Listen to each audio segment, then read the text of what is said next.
Come on in. Listen here, girl. I know you think it's a game, but it is absolutely not. Okay, this is the energy supplement from Just Move Supplements. That's right. It's damn near all gone, girl. And that's because I had to get that energy up so I can complete the workout. So I can give y'all this body, this transformation, get into it. Okay, and I'm done working out now. So that's why we're moving on to the protein shakes. Oh yes, it's already in there, girl. It's already made right here. This is the mixture of the banana pudding, the chocolate cake, and the buttercream cupcake. And you really want to be fancy, you can go ahead and add that blueberry muffin if that's what you want to do, girl. But for me, it's these three right here. Okay, you put that with some almond milk, you mix it all up in honey. Okay, your muscles have gained life, new energy, agility. Get into it, okay? Just Move Supplements. Thank you very much. Hold up, Chief. Okay, don't forget about that TLC NutriBurst to get that multivitamin probably because we all need a little extra. And child, if you want that sea moss that go down smooth, don't come up rough, okay? Get into the TLC Nautica sea moss. Yes, get that from me. And child, if your stomach hurt and you need to move some things around so you can be free, okay, go ahead and get that ISOT down below in the description box. Get it all from me. All right, y'all. Please do not forget to check out Reset by Design Wellness Girl, okay? We had a great time in Phuket, Thailand in June. We had a great time in Ghana, Africa, girl. And we are going to Bali in July 2025. Please go to resetbydesignwellness.com if you're trying to sign up. I believe we are more. Yes, we only have 5 spots left. Okay. And if you want to become a part of the sisterhood, girl, okay, sisterhood of the traveling pants, if you want to come and become a part of the clique, girl, make your way on down to resetbydesignwellness.com and also follow them on Instagram as you see here. Okay. And just become abreast of everything that's going down because we're going to have a good time if we ain't going to do nothing else. Okay. Hallelujah. All right. Thanks for joining me, everybody. Let's get into the video. Come on in. Come on in. Come on in. Not come on in. Not come. Sorry, y'all. Y'all know I'm weird. Whatever. Hey everybody, what's up? It's your girl BondyBlue. So let's go ahead. Let's go ahead. Hey everybody, what's up? It's your girl BondyBlue. Okay, follow me on Instagram and let's get into the video, right? Yes. What's going on?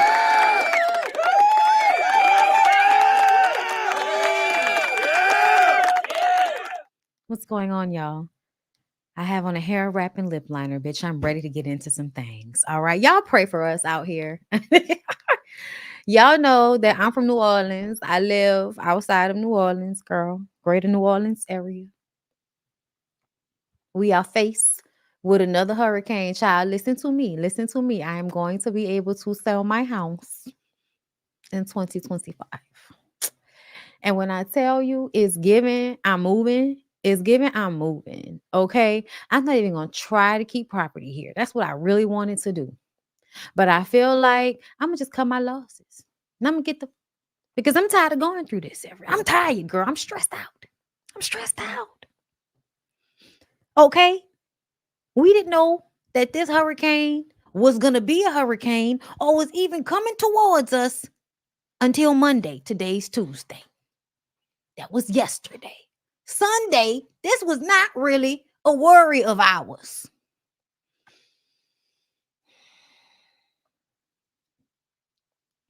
But right now, we're worrying about if we're going to lose electricity, so the house is freezing cold just in case. Our generator is broke, so there's that. But I think by the time it gets to us, it will be a tropical storm. So that's why I'm trying to make sure I get work done today. Trying to get laundry done today. Girl. Oh, it's too much to worry about, Lord. It's too much to worry about every year.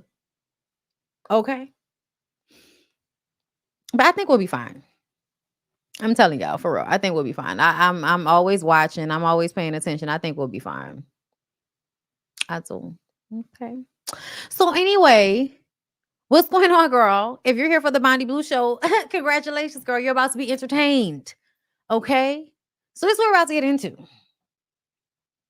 Lil Wayne and how y'all are online crashing out about him not performing at the Super Bowl. And I'm just like, girl, how many times has the Super Bowl been here? And y'all have not said a word about this. And now all of a sudden, y'all are online losing y'all minds. So many people. We're going to discuss Beyonce. She did a album, not an album, girl, magazine cover. We're going to get into that because I didn't read none of it. I saved the clips, girl. We're going to talk about what's on the blogs, okay? Pastor Keon, because y'all know I love to do a good update.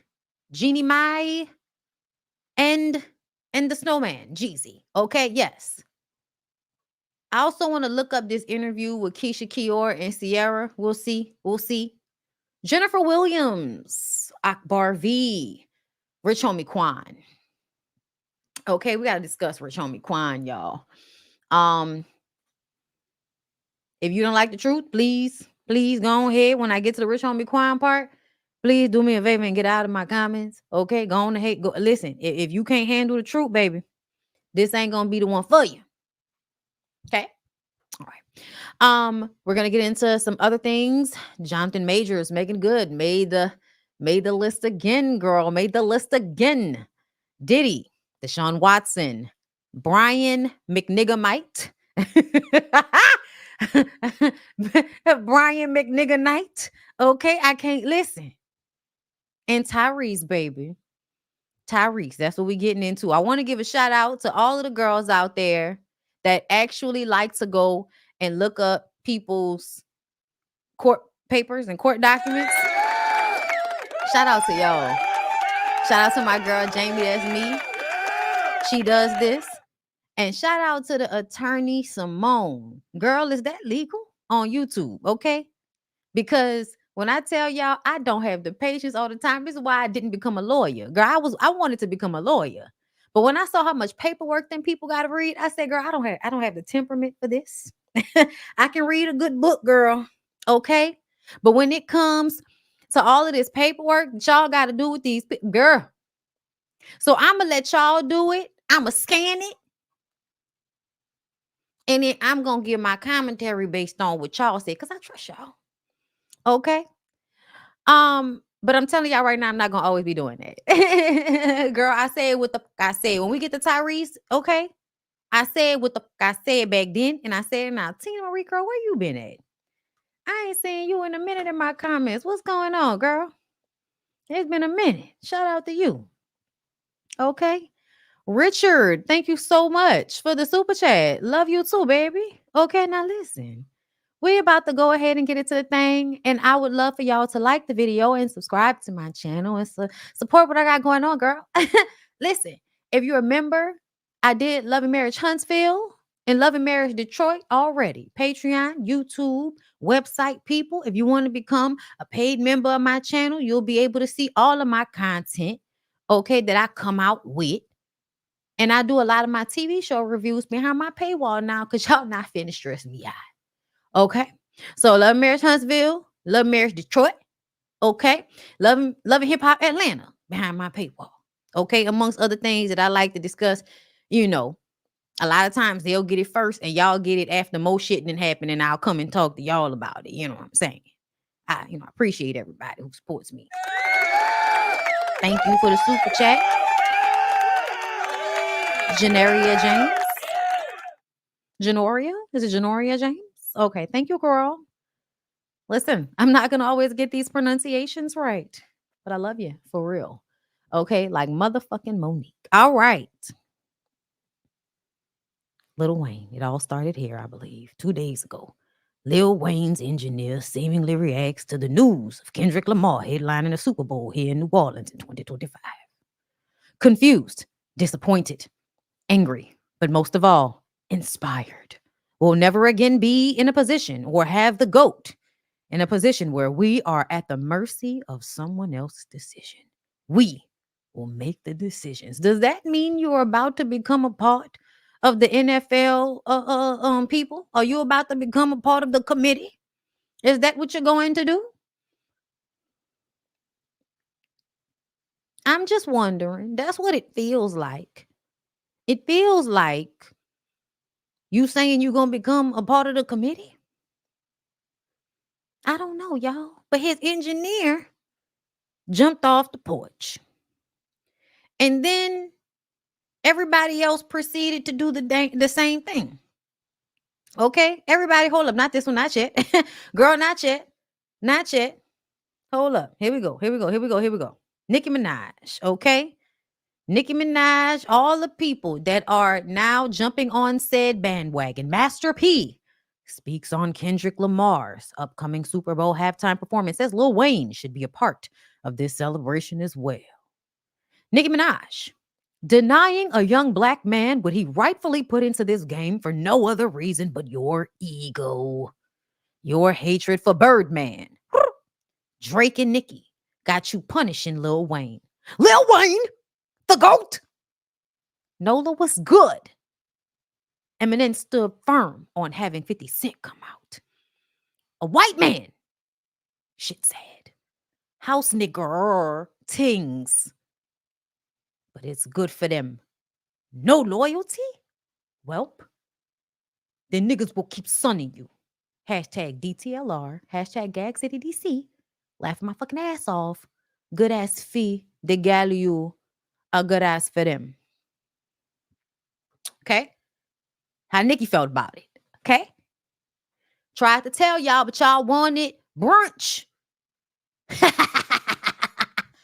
I'm on the effing roll. Wait, hacked. Girl. Oh, you think speaking up on injustice within your workplace should only be done if it's for a person who would do it for you? I'm really the realest nigga. Wow. And he said, wait, this about Wayne? Oh, girl, sit this out because he wouldn't be doing it. And by the way, you don't know the half of what Lil Wayne has done for me and others. Wayne had Drake and I on his tour with no paper sign. He was on all of my mixtapes with no paper sign. This man has literally changed the face of hip hop. The hair too. If you know, you know. He inspired so many to tat their faces and get locks. Inspired, girl, who the fuck cares about that?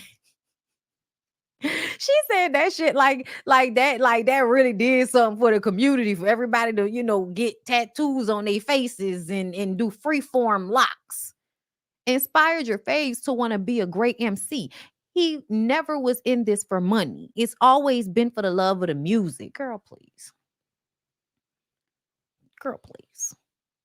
Never in it for the money. Boosie said, all y'all acting like y'all cool with now. They playing it for the Super Bowl, shaking my head. The most cultural city in the USA, New Orleans. It's a smack in the face to every hip-hop legend from Louisiana. Master P, Birdman. This shows they never wanted y'all to kick in the door in the first place. Because they still trying to lock it.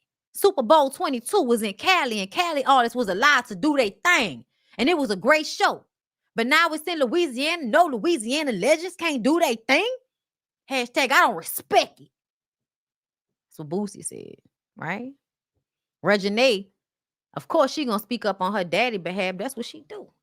They envy the greatness. Okay. So also Lil Wayne's manager. Okay. Not just his engineer, also his manager. All right, okay.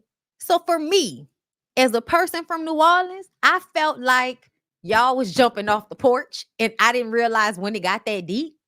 First of all, I didn't even know Lil Wayne gave a fuck about performing at the Super Bowl, considering the fact that the Super Bowl is like for free.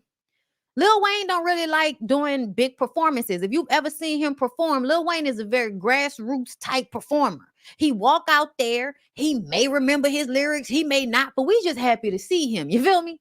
It's about the energy, okay? It's about even seeing him. A lot of times, y'all, we be scared that he be in his house and he may not be okay. So whenever Lil Wayne pops out on the stage, everybody is happy to just see the fact that the nigga is alive and moving around in a way, you know what I'm saying, that seems like he's healthy. Okay, it's been a lot of death scares. It's been a lot of seizures. It's been a lot of low-key drug overdose. You know what I'm saying? We don't know what's going on. We don't know what's going on over there. We don't know. But there was a lean addiction at some point. We've been worried. But for him to be the full performer instead of somebody being brought out, I feel like that's a little bit of a stretch. And it's not because he's not the great and all-powerful man of eyes, Lil Wayne and shit.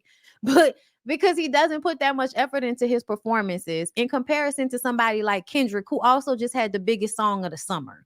If we're actually looking at if we're looking at the Black History moment of it all, right? And what Kendrick has been doing as far as performances, think pieces, and his actual selling point right now, it seems like if I would have put Lil Wayne up against Kendrick for a Super Bowl halftime show, and I'm just looking at the artists and what they do as individuals, I'm going to give the full halftime show to Kendrick. Not only does he have the catalog, he is also currently popping. Biggest song in the country this summer. Again, it was a movement. The Super Bowl is also in February. It is Black History Month, and Lil Wayne may be black, but he is a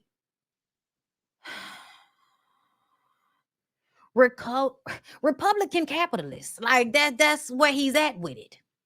He's not black. He's Lil Wayne. I don't know. You know, it's Black History Month. So if I'm putting all of those things into consideration, all of those pieces moving around, I'm like, Kendrick is probably the better option. But he could still come out and do a little thing. Because it is New Orleans. And that might be cute. Hot Boys reunion and all. But ultimately, the amount of pressure that's being put on the situation seems a little weird. Go in this Super Bowl situation.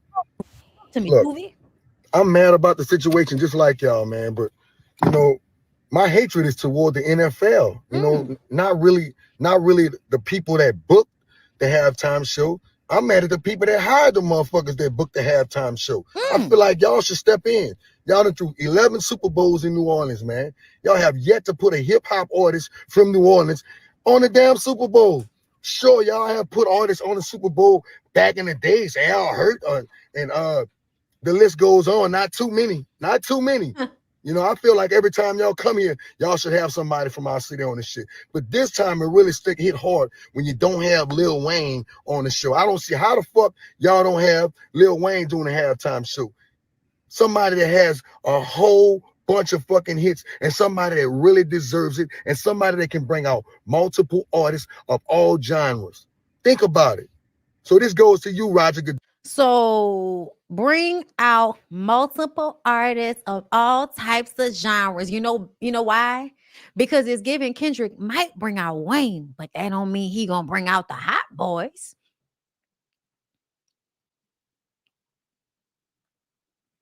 Did y'all even have y'all reunion? I feel like they kept trying to have a reunion, but it was like they could not get everybody together at the same time. So it's like, are we really transferring our anger from the fact that the Hot Boys couldn't come together in New Orleans? Like, am I tripping? Nobody gets paid for these performances.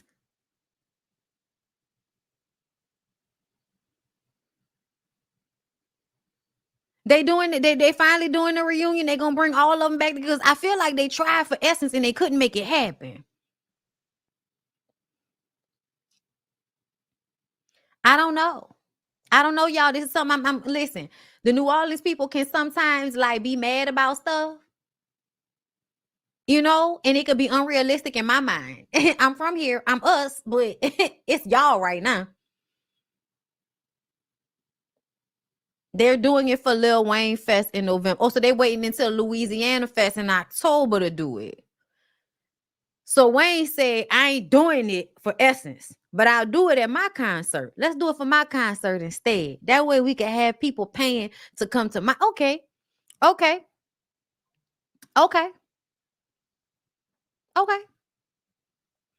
take that. So we gonna get the reunion. So yeah, everybody, can y'all calm down?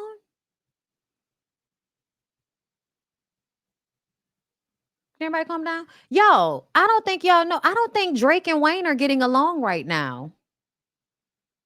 I don't know if y'all been paying attention to that. I don't think Drake and Wayne are getting along at all, y'all. I don't know if y'all paid attention. I believe the last time I saw something, Lil Wayne was talking about how the only person in the room that showed him any respect was Glorilla at that white boy's party. And damn me, tell me if I'm tripping. But Drake was there. And so if he says the only person that came and showed him some respect or love in that party was Glorilla, that kind of made me feel like, isn't that funny that his homeboy was there and he ain't show him no love? Yeah, no, I don't think them people are getting along right now. I don't know what Nicki's going through, but I feel like Nicki just, if she could be mad on somebody's behalf, she gonna do that. You know what I'm saying? But I don't feel like this is about hate. I don't feel like this is like, about hating on Wayne. I just feel like if you're going to put Kendrick versus Wayne for a Super Bowl performance, to me, if I'm not just thinking about the local aspect of it, and I'm thinking about the Super Bowl as something that's like really international, a national situation, the whole city is making money off of it anyway.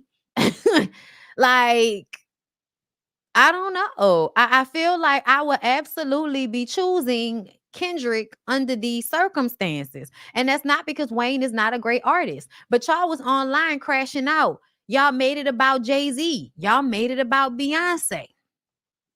Kim Barbie said, damn, some of y'all might owe Jay-Z an apology.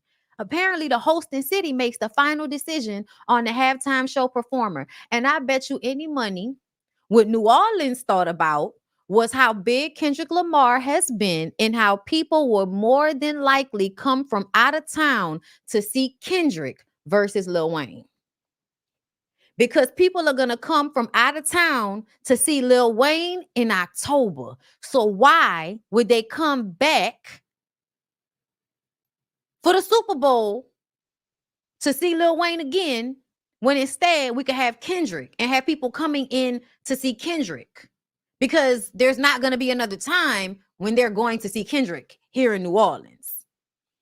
If I was New Orleans, that's what I would be thinking. Like, Wayne is going to be here. Wayne is going to be here. People are going to come here for Wayne. But this is Kendrick Lamar. He's huge right now. It's a whole bunch of people that will come here to see him. Wayne already going to be here in October. Yeah, it's given. We should give it to Kendrick, y'all. I'm so very sorry.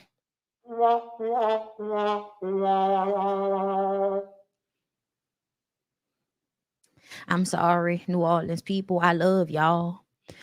I love us for real. But this is one of them times when y'all really not thinking in the grand scheme of things. Everybody's just taking this real personally. And I want everybody to pick their pussy up. Okay? Okay? I didn't know it had audio on it. Okay. Lord have mercy. Let's see. Somebody said Jay-Z paid Lil Wayne's taxes and tried to help with the Birdman situation. Both times Jay kept it on the low, and it was Wayne who told everybody.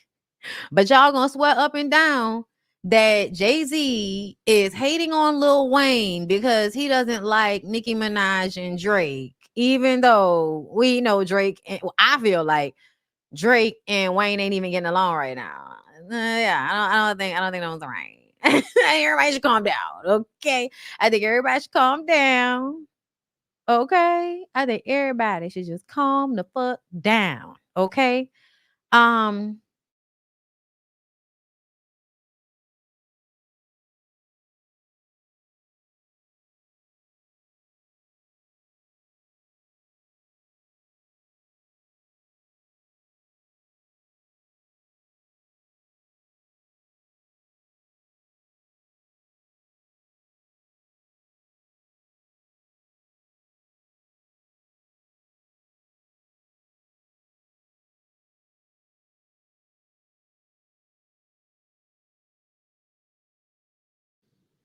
Hello? Girl, I don't know what just happened. That wasn't me.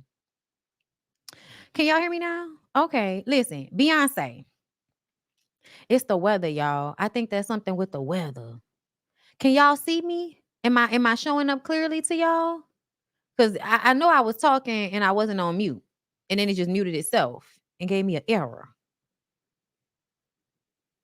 Okay, y'all seeing me clearly though? Yes? Okay. Girl, I don't know what happened just then. GQ asked Beyonce, and again, if you did not hear me say this, okay, yeah, I think it's because of the weather, y'all. It's pouring down. Okay. So we're gonna roll with it as long as it's working. Okay. So yes, GQ asked Beyonce. And if you don't care about what Beyonce does in a day, come back or go to the bathroom, get a snack. I actually care about this because I've always kind of been curious. What's a day in the life of Beyonce like? Beyonce answered. I'm not gonna do it, y'all. I'm not gonna do it. Cause I low key be forgetting a little bit like how to do the accent because it's deep, you know what I'm saying? It's a little country, but it's not, you know. But in my head, I'm reading this in her voice. I'm gonna just go a little deeper with my voice and I'm gonna just fuck with it like that. Okay. Today I'm on the East Coast while I enjoy a little bit of summer sunshine. Most days I try to wake up around 6 a.m., squeezing in an hour or two of work before the little ones are up. Parenting while working, I move forward, embracing the beauty and the chaos of it all. Our home is alive with cousins and friends, spontaneous talent shows, and a clatter of dominoes. I've been trying to focus on my health, taking my supplements, and eating very clean. I've given up meat except for turkey this summer. I'm trying to muster the strength to work out, but I can't do it today, maybe tomorrow. I love that.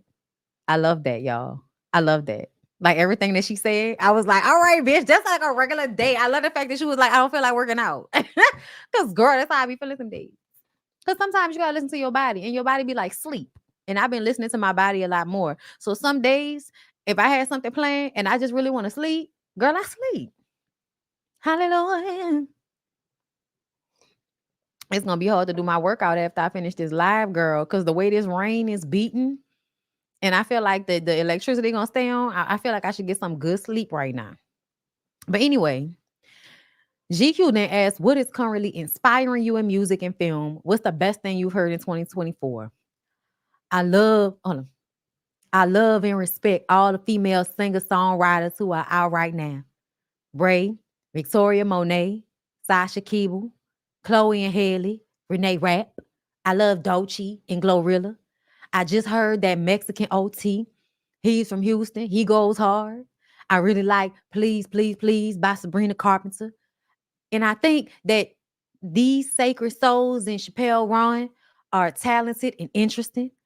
I'm obsessed with my backseat baby. I'm a smiler. Okay, listen. I can't do it exactly right, y'all. I'm trying. It's been a long time since I actually heard Beyonce speak in an interview. Your new album is notably called Cowboy Carter, not Cowgirl Carter. What are you trying to say with that? And now with Sir Davis about gender and about race through these titles. Oh, that's a good question. I wanted everyone to take a minute to research on the word cowboy.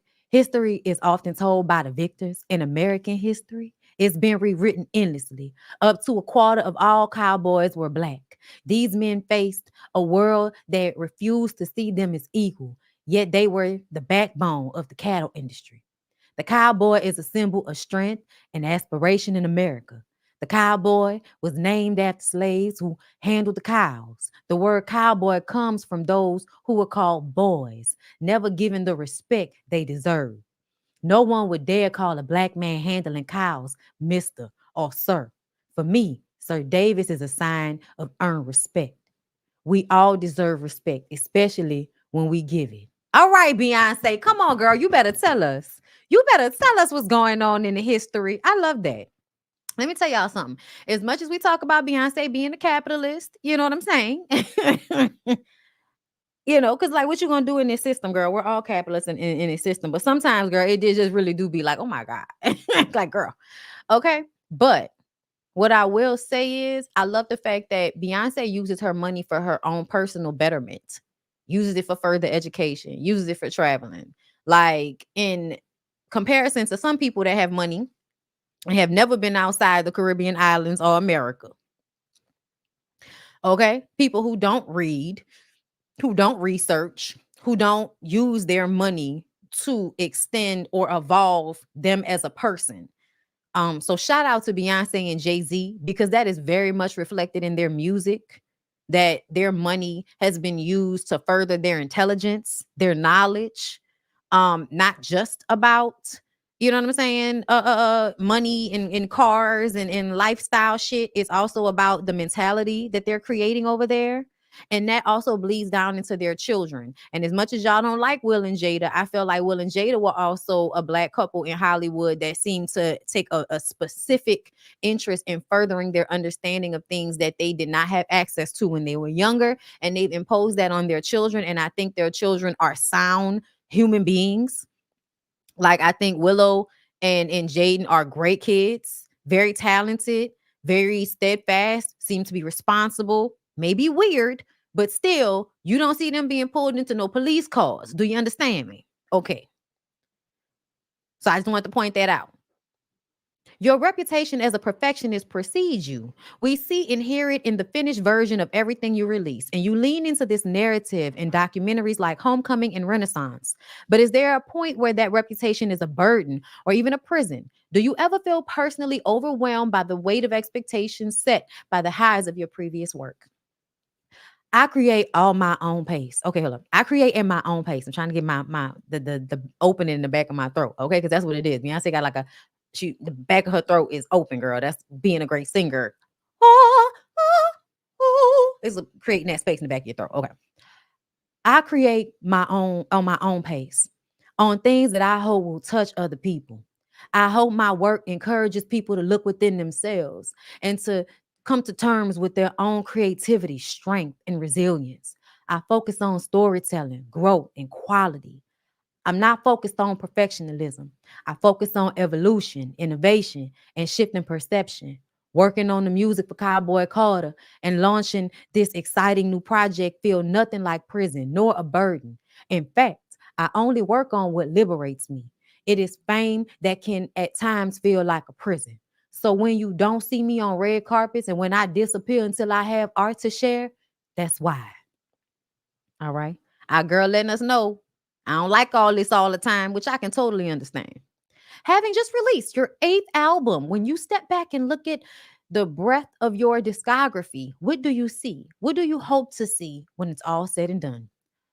I am proud. I'm proud of what I have been able to do, but I also recognize the sacrifices mine and my family's.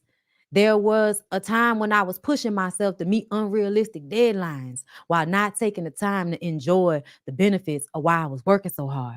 There aren't many of us from the late 90s who were taught to focus on mental health. Back then, I had little boundaries and said yes to everything. But I've paid my dues 100 times over. I have worked harder than anyone I know, and now I work smarter. In the end, the biggest reward is personal joy. Has what I created pushed others to think freely and believe in the impossible? If the answer to that question is yes, then that is the gift. Girl, listen. Y'all gotta love Beyonce. Y'all gotta love Beyonce for moments like this, okay? At the end of the day, to be an artist, to be someone that is more interested in putting out something that you feel strongly about, work that liberates you, shit you can feel good about and still make your paper, that is a blessing, girl.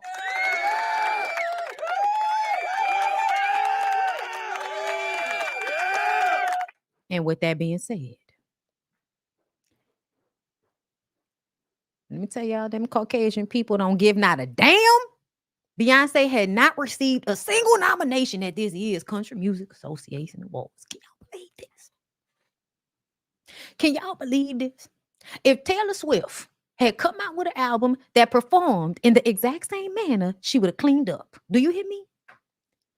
I call racism.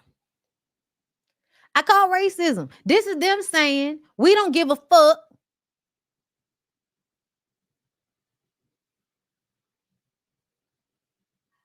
what you tried to do.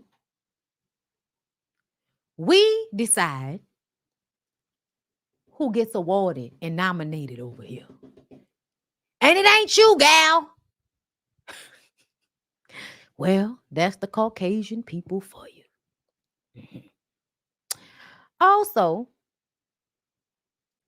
her music in Cowboy Carter, her explanation of it, to me, comes off as something that was absolutely being done from the viewpoint of a Black person, from the viewpoint of somebody that is trying to exalt their history as being from Texas. Now, y'all know I'm not from Texas, but my girl Niecy is from Texas.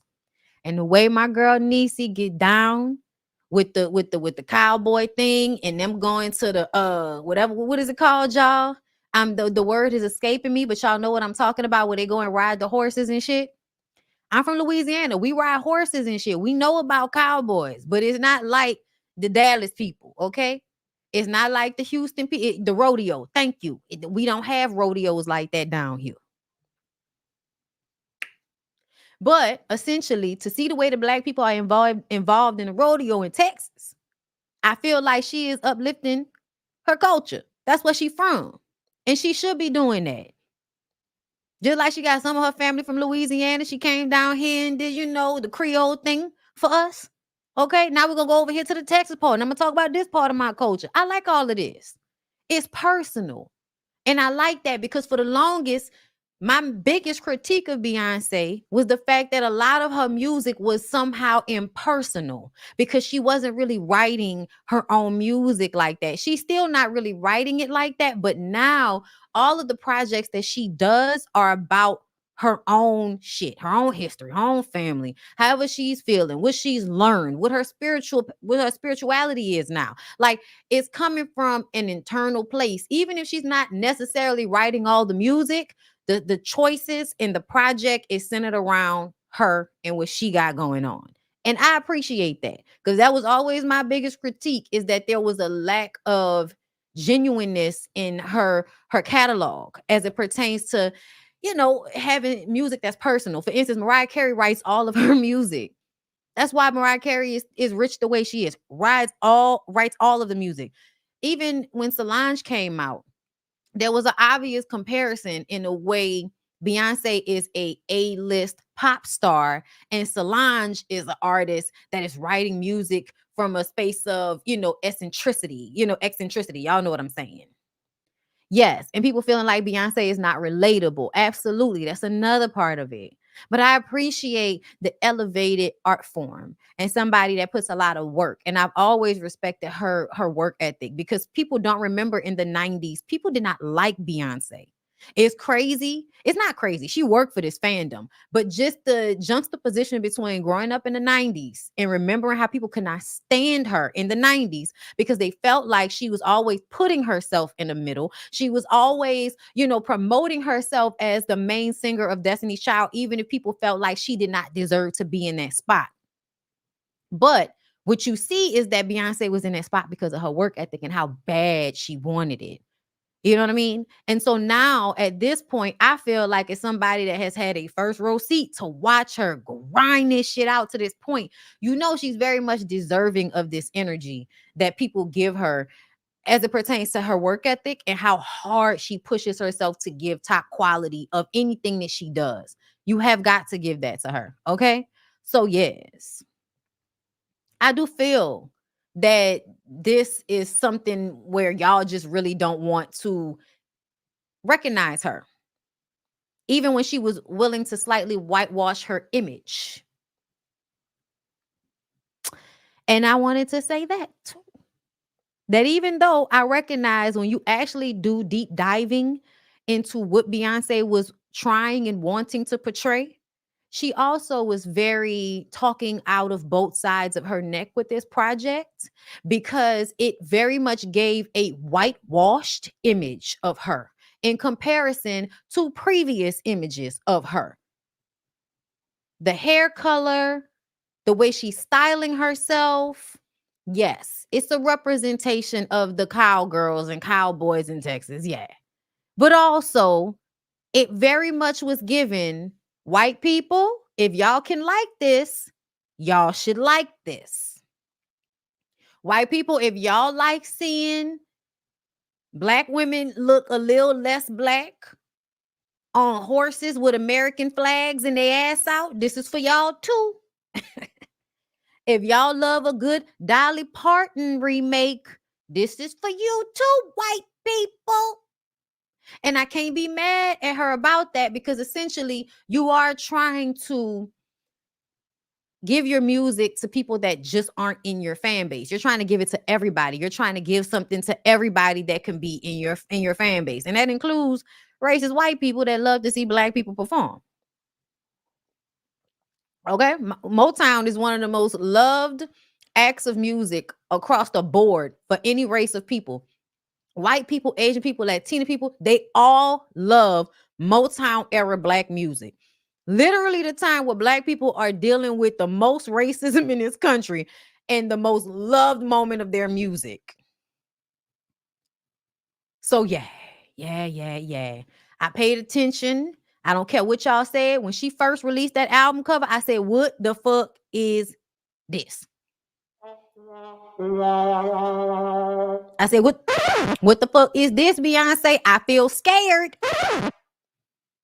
This shit did not invoke, because I'm not from Texas. So seeing her look whiter on a horse with that black background, my mind didn't go to rodeo.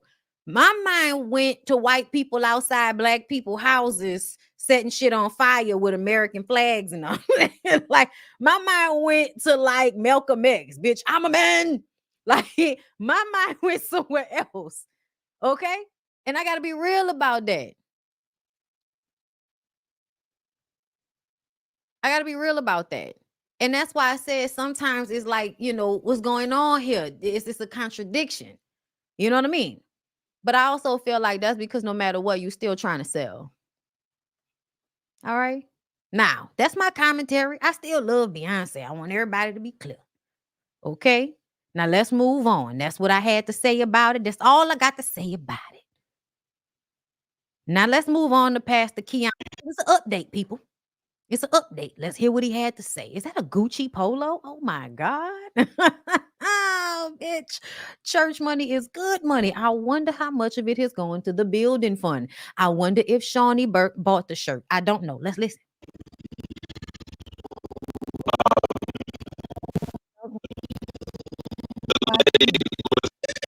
Hold up, y'all. Why ain't got no sign? Oh, girl, hold up. I'm gonna refresh my page because I don't know what's going on right here. Hold up, we're gonna refresh this page. Y'all do me a favor and like this video. It's 1,700 of y'all in here, and I'm kind of feeling a little cute about it. So, like it.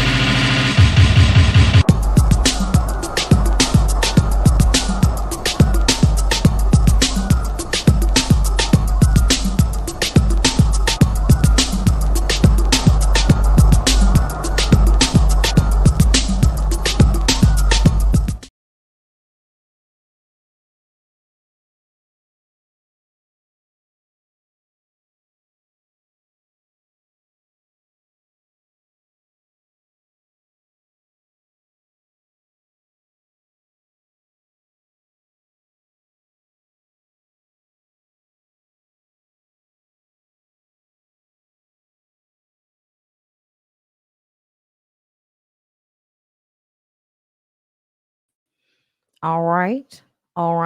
I'm back. Hold up, y'all. I'm trying to see if that fixed it. Girl, I'm about to be so upset. Hold up. Oh, okay. I fixed it. Thank you, Lord. Hallelujah. Okay. Call upon him. All right.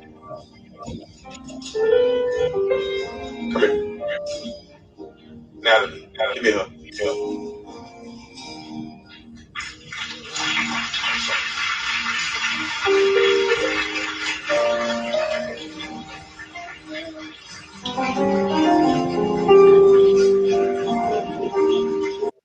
Do y'all see this lady in the background?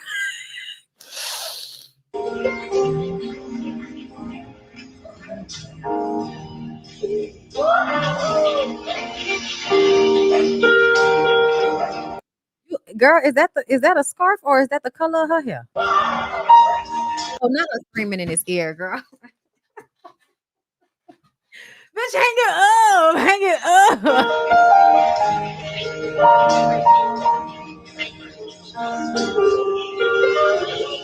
Lord. For those who don't know, this is the lady where we had the viral moment about the hush situation. Oh, hold up. And I want to say in front of this body What that do I you am want so to sorry say? for the trouble that my answers caused. Bless you. I'm so sorry. Like, Get her the fuck out of here. I apologize, but get this bitch out of here. let's leave this place. Everybody say restoration. See, I tell y'all, that man did not want to do that, but he need that money. What I tell y'all, that man did not want to do it. He did not want to do it. When I tell you he did not want to do it, he didn't want to do it. But he needs y'all money. He needs y'all money. Let me tell you something. That lady is performing. That is what she is doing in the house of the Lord. She is performing, but so is he. Girl, them people is a mess. Them people is a mess, girl. Oh my God. In a Gucci shirt. Hallelujah. Hallelujah. Okay. Oh, sorry, y'all. Oh, sorry. Okay, hold up. Genie of the mind. Y'all wrong. Y'all so wrong. You pay now. I hate y'all. Y'all. That is racist. That is so racist of y'all. I'm not laughing at that shit. I'm thinking about when the Wayans brothers and them was on that movie, Don't Be a Menace to South Central, while drinking your juice in the hood. What you say about my mama? Huh? I say nothing. Hurry up and bite. Get out. Bitch, y'all going to hell. Y'all going to hell. It's y'all, not me. I didn't say it. The people on the internet say it. I just read the news. I don't report it. It's what TMZ said. Ain't got no T on me. This whole thing she TMZ. Mm-hmm. Jeannie Mai claims Jeezy is not complying with the terms of their divorce settlement. And I'm gonna tell y'all men really love to not comply with the judge tell y'all to do. Y'all love to do that because it ain't just him. It's a lot of y'all. Martell don't like to do what the judge told him to do. Tyrese don't like to do what the judge told him to do. It's a lot of them, girl. They don't like listen nothing these judges got to say. And I would need for y'all to recognize that mean they is not that scared. You are not that scared of the criminal justice department. You are not scared of them people like that. If you will basically tell the judge, yeah, I heard what you said, but I ain't finna do that shit. Yeah, you're not that scared. You're not that scared. Okay, cut it out. So let's go ahead and read. Jeannie Mai claims Jeezy is not complying with the terms of their divorce settlement. She says he owes her a ton of money and paperwork for 2 sets of wheels. According to a new legal doc obtained by TMZ, the talk show host says her rapper ex-husband is not following through with a bunch of things they agreed to when they finalized their split.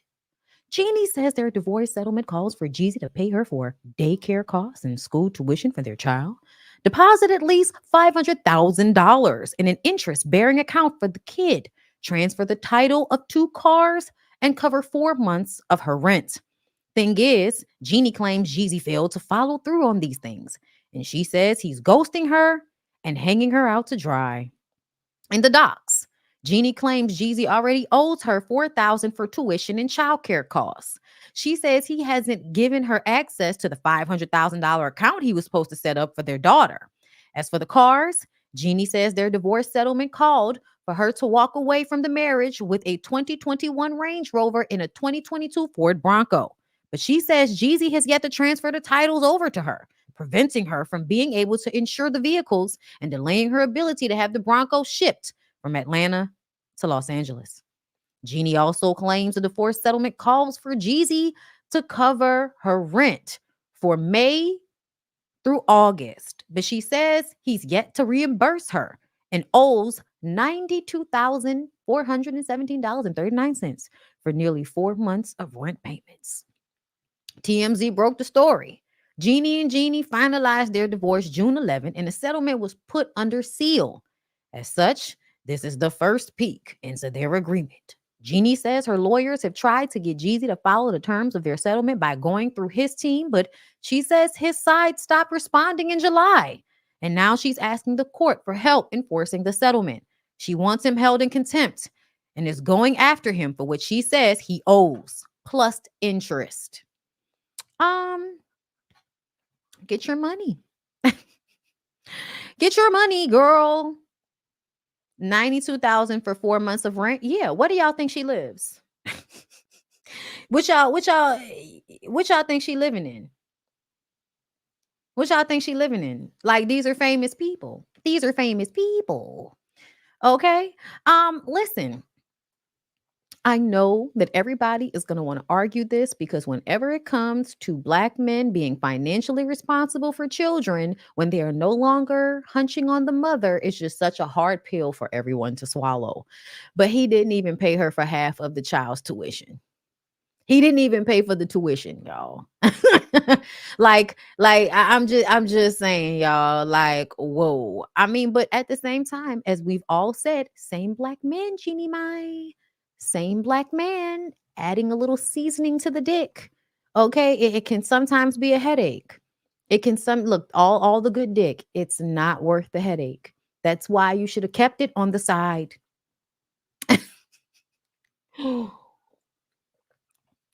Because to me, I feel like essentially when you are a man with money and you get married, it's not breaking y'all. Like, I want y'all to understand, a lot of these men are not being broken by paying these women what they've agreed to in court.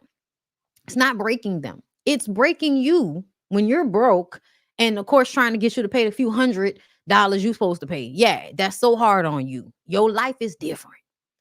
These people both entering this situation knowing he ain't shit, but he got money, and knowing she may not stay with you for a long time, but she had the baby, and she also is somebody that's going to make sure your child is well taken care of, and you get to have you a cute little biracial baby like you and your colorism has always wanted. I personally feel like I don't care what anybody's talking about. I think people should take care of their kids, especially when they have money. Like, just pay what you're agreed to. And then also, this is also about splitting of their assets. Sounds like to me, you're angry. So you're going to be an asshole and you're not going to do what the judge asked you to do, which is to give the cars and pay half of the child's schooling fee. Like, and they have the money, but they don't want to because they mad at the mama because the mama don't want to don't want to do what they want them to do. Whatever that may be. Because he may not have wanted to stay with her, but he may have wanted something from her that she doesn't want to do. I just feel like, take care of your kids. You have the money. Like, this is just stupid. And it's all to hurt her. And it doesn't really hurt her. And I'm going to tell y'all, Jeannie is a woman who has her own means, who has her own money. But as I was listening to Attorney Simone break down that Tyrese situation, I don't give a fuck. Go after them niggas for what you are owed until they give you what you are owed. Because they're not going to make it any easier for you when you're nice to them. They always want to be petty when you're actually showing them grace. And they still like to try to gut punch you by not giving you what the bare minimum is of what y'all have agreed to. So go for the jugular. Because at the end of the day, this is a patriarchal society where if you Google, most of the men are making more than the women. And so if we're in a situation where this man is making more money or he's making a lot of money, I really don't want to hear from him or anybody else validating why he should not have to pay for his kids. All because he mad about the mama. I'm sorry.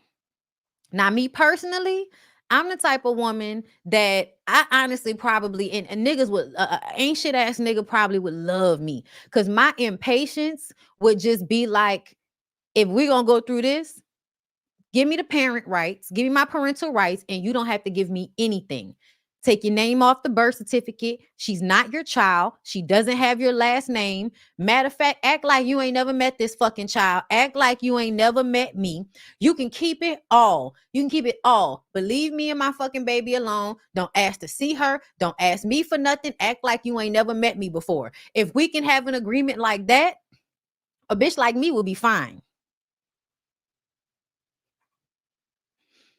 And that's just because I've done too much to protect myself from shit like this. So, like, to me, if I have to end up in a situation like this, I'm the person that's gonna be like, hey, just leave. I'm gonna get my own bread. Please, just get the fuck away from me. But I'm also not gonna deal with you trying to take your anger out on me or my kid. That's what I'm not gonna do. So if you don't want to pay for anything, if you don't want to deal with this, please absolve your parental rights and leave me the fuck alone. But please get that lady her cars, okay? Because I would want that Ford Bronco too. Okay? And that's just me. I don't know my job. I'm out. So Sierra was on Keisha Keyword and she had said something and I wanted to hear her. And then I'm going to decide if I'm going to go to YouTube and check out the full clip. So are you going to have a prenup with him? And this is a real question. And I'm going to tell you what I think once you answer me. You know, I just feel like, let's just even take him out of the situation, right? Let's just say marriage overall, because we're engaged right now. Yes. You know, we're just engaged. So in a marriage, I feel like when it's God sent and heaven sent, and you know that that's the person truly who God sent for you, then it should not be any type of paperwork involved, even though I feel like marriage is still like a business. So are you going to have a prenup with him? And this is a real question. Why do you feel that way? Let's go. Let's can we find it?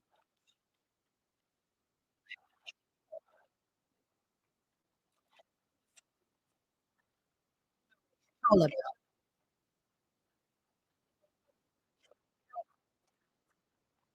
I gave my opinion. I talked about, but that's one relationship I did not talk about. That was the one relationship that literally almost took me out of here. What? Yeah. And he takes a lot of credit for your success. And you know, my mom kind of got in it as well. I look like my daddy. I'm shaped. Bother. But now I feel like she's coming into it like, okay, let me your entire leg like that, Sierra. because I like tattoos. You're gonna, because tattoos hurt. Yeah. You know what I'm saying? Because all of the other stuff that come with it. I don't wanna build my marriages off of that. Like I don't want to be prenup this, even take him out of the situation, right? Let's just say marriage. I feel like because we're more like family, remember, It'll be like okay. we'll be okay. I feel like, excuse me, I'm sorry, but because I've been knowing him since we were younger. It don't matter though. It don't, because it's still a business. I know, but I feel like if it does come to that, we'll be able to break apart gracefully. So are you gonna have a prenup with him? And this is a real question. And I'm gonna tell you what I think once you answer me. You know, I just feel like let's just even take him out of the situation, right? Let's just say marriage overall, because we're engaged right now. Yes. You know, we're just engaged. So in a marriage, I feel like when it's God sent and heaven sent, and you know that that's the person truly who God sent for you, then it should not be any type of paperwork involved, even though I feel like marriage is still like a business, you know what I'm saying? Because all of the other stuff that come with it. I don't want to build my marriages off of that. Like I don't want to be prenup this. But what I will tell you is that me and Xavier have had this conversation, and he told me like, whatever you want to do, like come on, get it. Like if that's what we need to do to make us be okay and solidify what we got going on, let's do it. You want my honest opinion? I do. I'm married. I am in love with my husband. Like my husband is my world. However, a lot of marriages don't work out, especially you're in the limelight, especially when there's millions involved. It's just so much easier to part ways. Just as a backup. Like I don't feel like you guys are going to get a divorce. Like you can't think like that. It's kind of like having a will and a trust.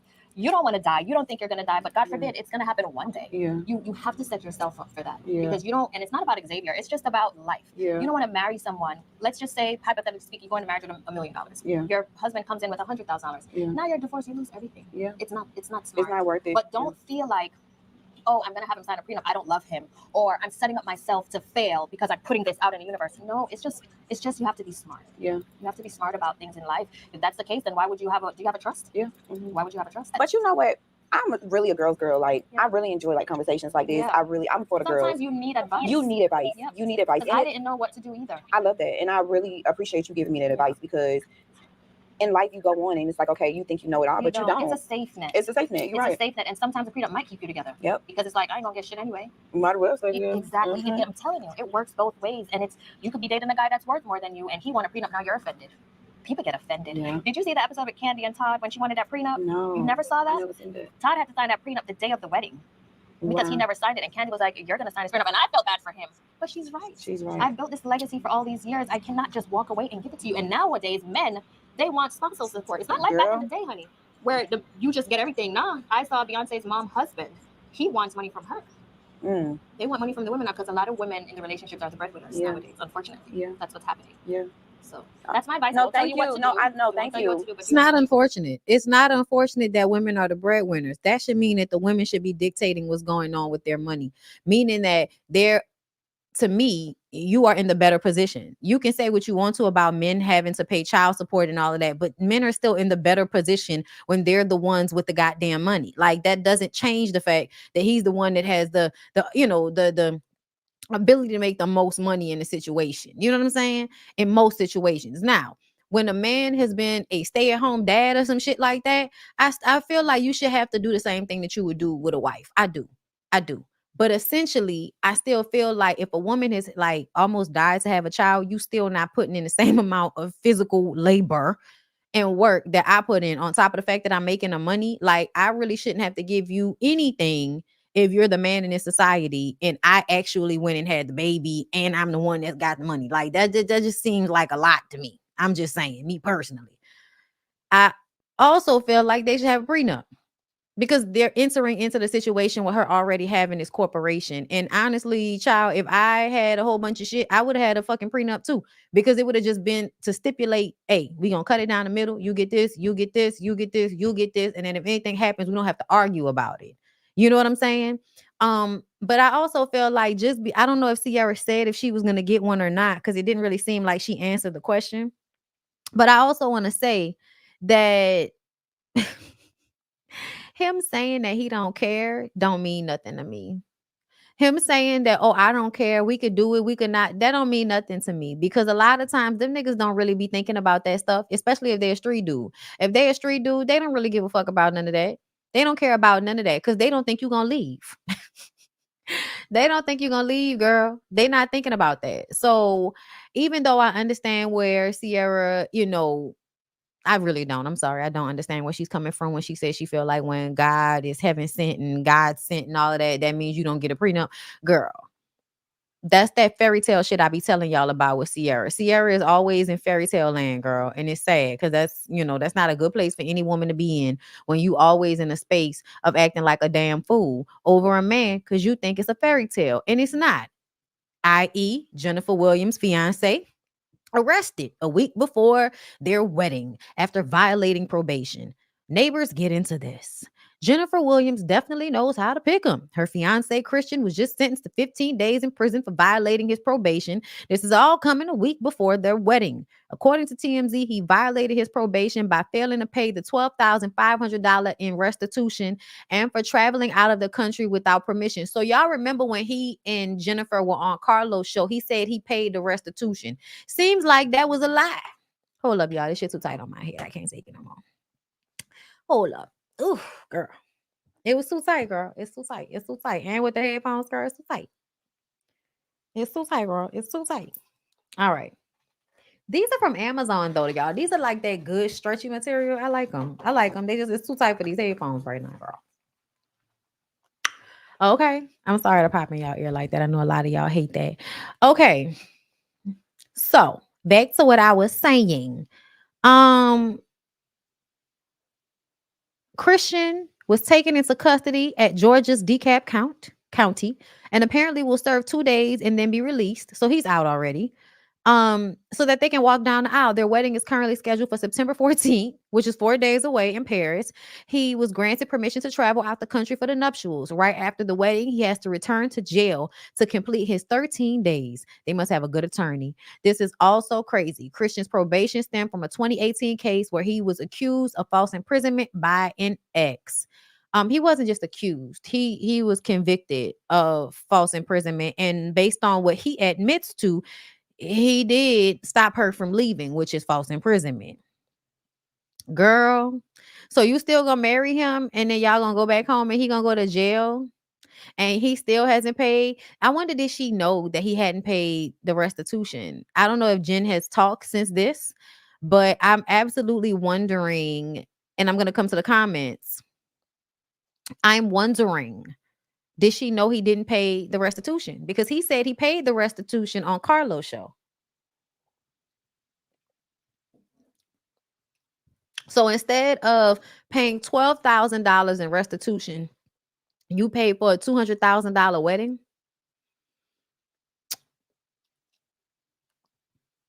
Mm.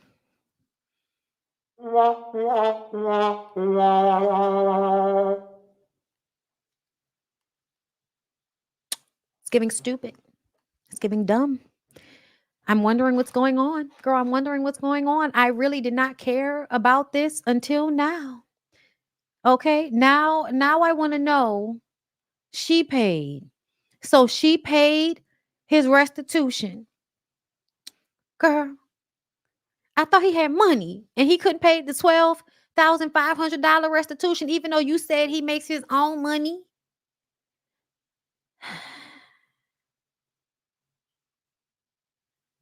She gonna be just like Tamar.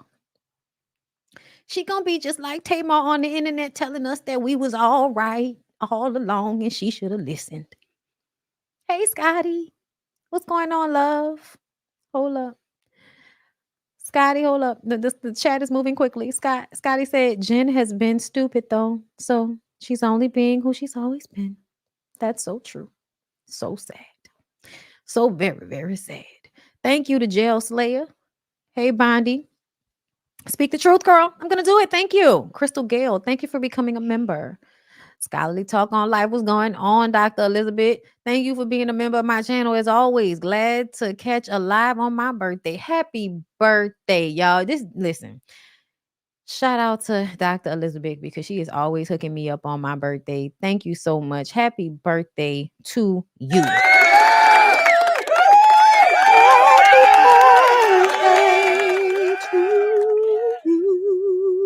Okay, that was a little Whitney Houston of the happy birthday girl. Okay, happy birthday. Lady T, thank you for the super chat. Hey, Bondi, come on out here to Cali with us, loving the blind on you. Listen, if I could find somewhere that I could afford, if you think I would not move to California in a girl, just let me know where I can afford to live out there. Where are the houses that are around between, $200,000 to $300,000? Where are those? Okay, find those for me. What area is that? Okay, Miss Toya, thank you for becoming a member. Synergy 7, thank you for the super chat. 10 Super Bowls in New Orleans, and it's never been this type of outrage for Lil Wayne to perform. Never. Confusion. Hey, Talia, thank you for the super chat. No disrespect, but would Lil Wayne make a good Super Bowl show? I've never been to one of his shows, but Kendrick in recent history has shown he can put on a show. Mr. Morale and the Big Stepper was a great concert. Thank you so much. I appreciate you, Talia, as always. Yeah, girl. Y'all know what I said.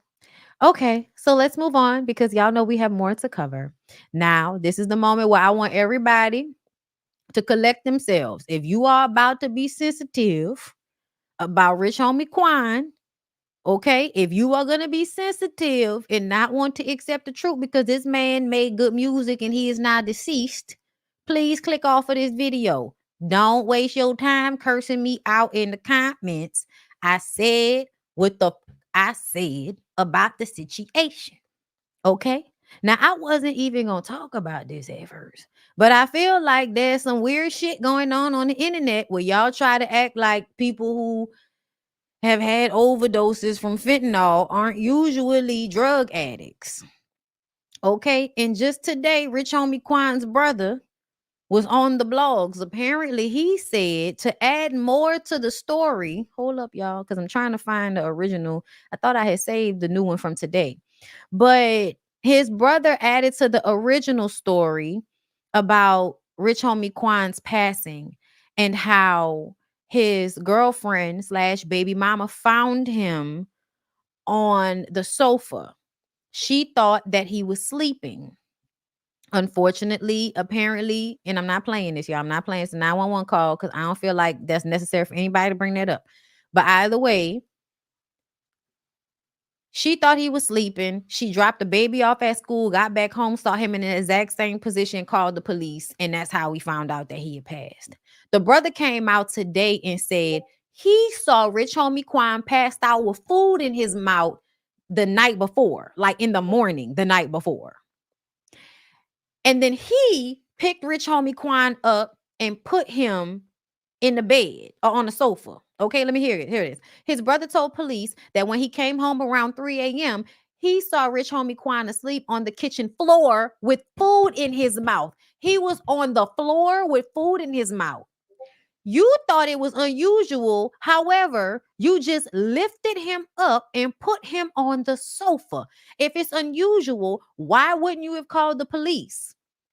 Why wouldn't you have immediately called the police, y'all? And it is because you already know that Rich Homie Quan was on dope. So if he fell asleep with food in his mouth on the floor and he was still breathing, you thought he was just high as fuck like usual.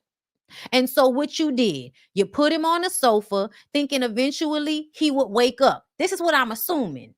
That you checked to see if he was breathing when he was on the floor with food in his mouth. Y'all, listen. Ain't nobody passing out around here with food in their fucking mouth. And I'm just going to, pick him up and put him on the sofa. He'll be all right in the morning. Unless you know somebody is an addict and you are enabling them. Do you hear me? And if everybody wants to lie about what's going on, that's their prerogative. But in real life, lying about people having drug problems does not help people stay away from drugs. Being quiet about their habit does not protect their image from the fact that they died from a fentanyl overdose, either on the floor or on their sofa. And for hours, nobody realized it. Because he's probably always passed out like that. Anybody that knows somebody or has seen people that do dope, they always nodding off. They always sleep. They always passing out. And it's sad. But y'all got to stop thinking that protecting an image that really doesn't need protecting at this point, that really never needed protecting, because I have never seen being a drug addict, being a felon, being a convict, being, violent. I have never seen that work against any rappers. I've never seen that work against any rapper when it comes to their image. So it doesn't even matter. I just don't like the fact that they're continuing to talk about this as if it's not what it was. This is a real problem, y'all. And in order to deal with a real problem like this, you got to be real about it.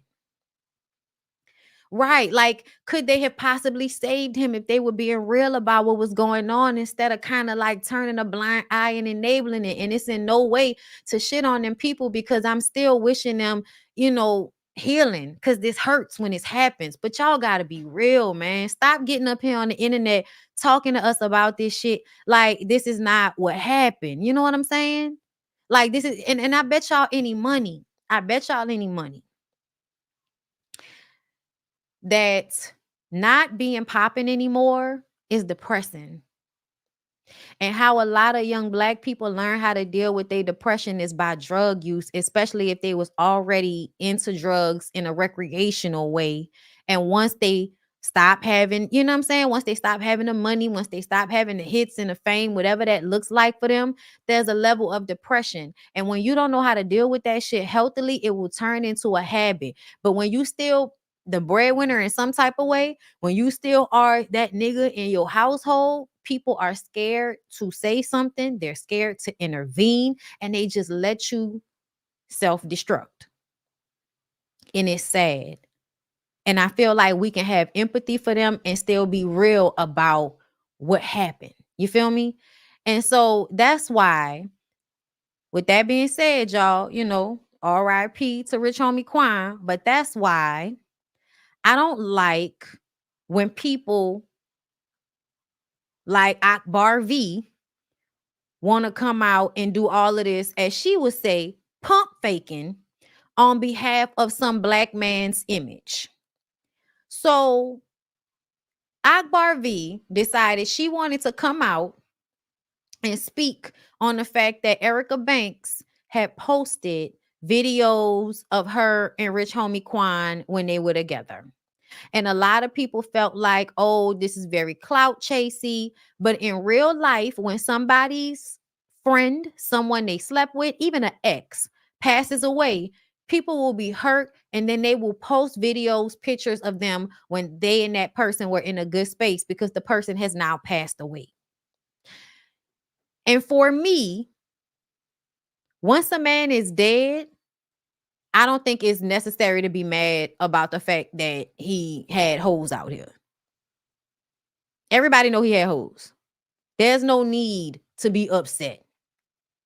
Erica might have been clout chasing, but so was all of the men that was posting about him too. If she could sleep with this man, if she could spend time with this man, I feel like she should be able to post him when he passes away. I'm sorry. I do. That's how I feel about it. Especially because everybody already knew he was a hoe. This is public. They were out in public. A lot of these posts was probably already on this girl's social media somewhere, and she probably just went and go dig them up. But I think it's really unfair for somebody like Akbar V to come out and say, I understand you might be hurt, but baby girl, delete those pics and videos out of respect for his family. The fuck you talking about? If those pictures and video are going to hurt his family, that's something that Rich Homie Quan should have been thinking about before he passed away. A lot of y'all want people to clean up y'all mess once y'all have died. And I want y'all to be okay with the fact that whatever you was doing in life is going to make its way out when you pass a lot of the time. It may not, but given time, as you will see with Martin Luther King, the truth will eventually come out about people. So to me, I would still be more upset about the fact that the man is dead and gone before I'm going to be mad about the fact that one of the bitches he was fucking with posted about him. Everybody posting about him right now. Why does she have to not post about him because they used to smash and he got a baby mama he was living with? And then y'all was mad at Akbar V. Y'all was mad at Erica Banks, and then other women was coming out. I thought I saved another post with another woman that was posting stuff with her and Rich Homie Quan. And then it was another woman. I feel like at least two more women, I guess, I forgot to save them, have come out saying that they had relationships with this man. He was not married. He had a girlfriend / baby mama, and he was probably cheating on her like most of these niggas do, drug habit or not. Yeah, here go one of the other ones. So to me, if Rich Homie Quan cares so much about people not knowing he was cheating, why was he so okay with everybody posting the shit on the internet all the time? Like, these girls been posting shit on the internet, and I feel like it's crazy that y'all feel like everybody else that likes him, has an appreciation for him, can post about him, but because of his baby mama, the other women can't. Yeah, no, I'm sorry. I don't agree. He dead. Let it be. Girl, let it go. If you was about to be mad, don't be mad, girl. He's gone. Let it be. Okay? In my opinion, let it go. Like, he's gone. Mourn his passing and forget about the cheating just like you did when he was alive. That's all I'm saying. You're not about to make me feel no type of way. But like, girl, he was a hoe when he was alive. I know. And I loved him still. And I'm still going to mourn him. And that's okay. And people should still mourn him, because him being a hoe does not negate him being a human and being loved by people, right? Okay, then. So what we got to lie about it for? What we got to lie and protect images for? Okay. Speaking of people, ODing. Kiki Jabbar, y'all know from Love and Marriage Huntsville. If y'all want to see my Love and Marriage Huntsville reviews, become a member of my channel here on YouTube. My Patreon link is down below in the description box, and my website, BondyBlueShow.com, bitch. Okay. Hold up. Where is it? Sprinkling magic. Okay. Now, of course, rest in power and in peace to Kiki Jabbar, who is Tisha Scott's cousin. Okay. They look so much alike. They could have been sisters. They fought like sisters. Okay, they loved but did not like each other. Okay, but TMZ has obtained the autopsy report from the Alabama Medical Examiner, which shows the reality star has 64% carboxyhemoglobin in her blood. Carboxyhemoglobin, get it right, is what forms in red blood cells when carbon monoxide binds to hemoglobin, which sticks 200 times more tightly than oxygen. Normal levels are between 2% for non-smokers and under 5% for smokers. And Kiki's level of 64% was deadly. The toxicology report reveals Kiki also had oxycodone and oxymorphine in her system, but poisoning was the main culprit behind her death. She was just 42 years old. It's giving accidental drug overdose suicide splash thing. Okay. I imagine she wasn't ODing, but she was nodding off, much like Rich Homie Quan, I believe. Whatever he was on was also, because y'all know they put fentanyl in dope, right? Y'all know that oxy, whether it's morphine or codone, are basically pill forms of dope. Okay, they have the heroin, the morphine. Okay, like that. So essentially, it's the pill form of the shit that Rich Homie Quan was on. I think she fell asleep in the car.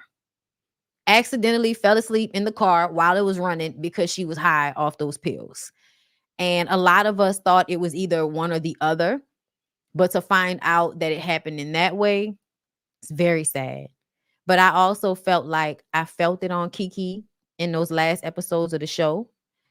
I don't think she needed to stay on the show because to me, I could see her cracking at the seams, smiling and acting like everything was okay when she obviously was not okay. I think that the situation with the reality show probably deepened her depression. And I think she probably, maybe relapsed either before or during that time. And I'm very sad about that for her. I'm always sad when people, have these drug overdoses, just things from these addictions, dying from addictions. It's very, very sad. But I also understand people's depression and how hard it is sometimes to deal with your emotions and how dark it can get. And how sometimes you may not even be trying to do it, but a part of you kind of is tired. So I'm very sad about both Rich Homie Quan and Kiki Jabbar. But I don't think lying about these things to protect images actually helps or fixes it. Y'all got to get help. Y'all got to get help, man. Some of these drugs, you know what I'm saying? Listen, some of these drugs are not worth it. You know what I mean? So with that being said, y'all, R.I.P. to Kiki, R.I.P. to Rich Homie Quan. We're gonna take a little break.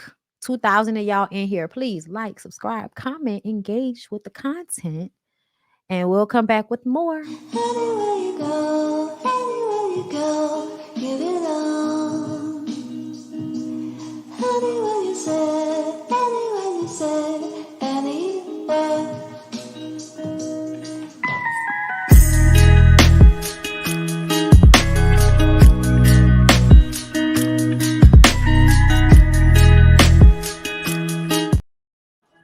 I hope y'all enjoying me today because y'all know y'all may not get me tomorrow because of this weather. Okay. So I might be here for a little long. You know what I'm saying? So please enjoy. Megan Good is allegedly paying for everything for Jonathan Majors. The Jasmine brand is reporting Megan Good has allegedly stepped in to cover Jonathan Majors' expenses following his legal troubles. The divorce in the Black Star has purportedly been taking care of her boyfriend Jonathan Majors' financial obligations. According to a source, Megan Good, 43, began supporting the former Marvel actor after his career took a hit for allegedly abusing his ex-girlfriend, Grace Jabari. You may recall that Jonathan Majors, 35, was arrested in March 2023 for charges of strangulation, assault, and harassment following a domestic dispute with his ex. He was ultimately found guilty of reckless assault in the 3rd degree and harassment. Following the allegations, Majors was dropped by his management company and public relations firm. In addition, the United States Army pulled the ads they ran starring Majors, and he lost acting work, including his role as Kang the Conqueror for Marvel. Unfortunately for the actor, those consequences have seemingly directly impacted his wallet. A source says Megan pays for everything. They really wanted this dog, and she got stuck paying the $75,000 training bill. Like, that's crazy. The source also noted that the actress allegedly pays child support for Major's young daughter from a previous relationship. They added, no one knows what Megan sees in this guy. If things keep up this way, she may not be able to pay her mortgage. The couple first went public with their relationship in May 2023. During a recent interview, Megan Good revealed that her friends warned her against dating Majors. She said, at the end of the day, one thing I know is that I can always look in the mirror when I trust my spirit, when I trust God, when I ask God, and when I move to the beat of my own drum. I can always look and say, okay, I'm proud of that. No matter what happens, I have peace in my heart. Now, y'all, this is from a source. So we don't know. We don't know if this is true. This may not be true. This may be a lie from the pits of hell. Okay? We don't know. But this is very specific. Girl, $75,000 for training a dog? The child support for his other child? Girl, he's 35. She's 43. Girl, I didn't know the age difference was that deep, girl. Y'all know he looked like a civil rights activist from the 60s. So we didn't know that he was that young. I don't know. I don't know if it's true. I hope that this is not true. But the way their relationship has taken place, and also the way stupid women love to use the Lord as a reason for doing stupid shit for men. I heard the God in it, and I was just like, oh, as soon as they mention God, it's giving mind fuck.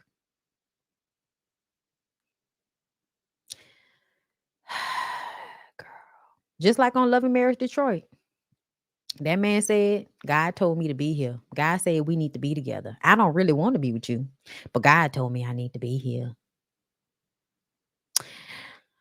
I'ma just wish Megan all the best. Okay, because see, I can't even get really mad on Megan's behalf, because I feel like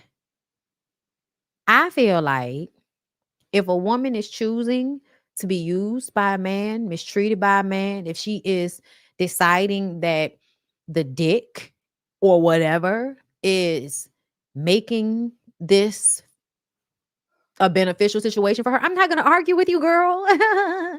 I'm not going to argue with you, girl. I'm simply not. You can have it. If you want to do this, go ahead. But what I'm going to say is that it keeps looking weirder and weirder and weirder. No, the age difference is not the problem. It just makes the situation peculiar. For her to be the older woman with this man when it really seems like, it wasn't giving that. It wasn't, you know what I mean? Like, I forgot how old she is because she looks really good for her age. She used to. Yeah. Like, it's just giving another piece to the puzzle that's telling me that this man is out here making you look dumb. And he been doing that since you was stomping through the courtroom, girl. It's giving sacrifice after sacrifice after sacrifice. And I'm just wondering, is she getting anything out of the deal? I don't know. But yes, like my girl Jamie would say, good luck. Good luck, girl. So the Metro Times reports that a Michigan inmate has been awarded $100 million default judgment against Diddy, girl. I don't know if I believe this. I don't know if I believe this at all. I think Mr. Cardello Smith might be full of shit and just know how to manipulate the criminal justice system. I mean, he's in jail. What else can he learn to do besides manipulate the system that he is currently incarcerated within? The award was issued Monday by Lenawee County Circuit Court, Judge Anna Marie Anzalone, following a temporary restraining order granted to Derek Lee Cardello Smith, 51, against Combs in August. Combs allegedly drugged and sexually assaulted Cardello Smith in 1997 at a party in Detroit, according to court documents. Now, here's the thing. Cardello Smith, who crossed paths with Combs while working as a Detroit area restaurant employee, is a self-taught student of civil and criminal statutes and is serving an unrelated sentence at the Ernest C. Brooks Correctional Facility in Muskegon Heights. Cardello Smith produced prison facility information revealing Combs' name logged into the visitation record. He says the founder of Bad Boy Records offered him $2.3 million to dismiss the lawsuit, but Cardello Smith rejected the offer. In the August hearing, Cardello Smith told the court of a conversation in which he said he and Combs had directly discussed the lawsuit. And I quote, you know how we get down, was Combs' alleged response to Cardello Smith's threat to proceed with the action instead of accepting an out-of-court settlement. Now, at the time, Combs' team had not responded, but I feel like they have since responded.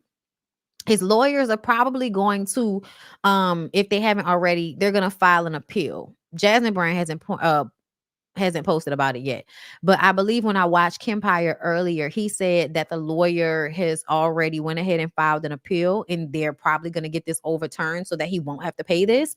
But the question still remains, was his name really on the books for visiting him? Did Diddy really visit this man in prison? That is the question. That's what inquiring minds want to know. And I would like for people in the comments to let me know, when you visit someone in prison, do you have to give them a valid form of ID? Do you believe that's something that can be faked or finagled? Comment and let me know, because I would really like to know, because I have never been to jail to visit anybody. So I don't know if they actually like check ID, or if somebody can just come in there and put any old name down and they will think it's that person. I'm going to come back to comments. Y'all let me know. Yes, valid sign in. So that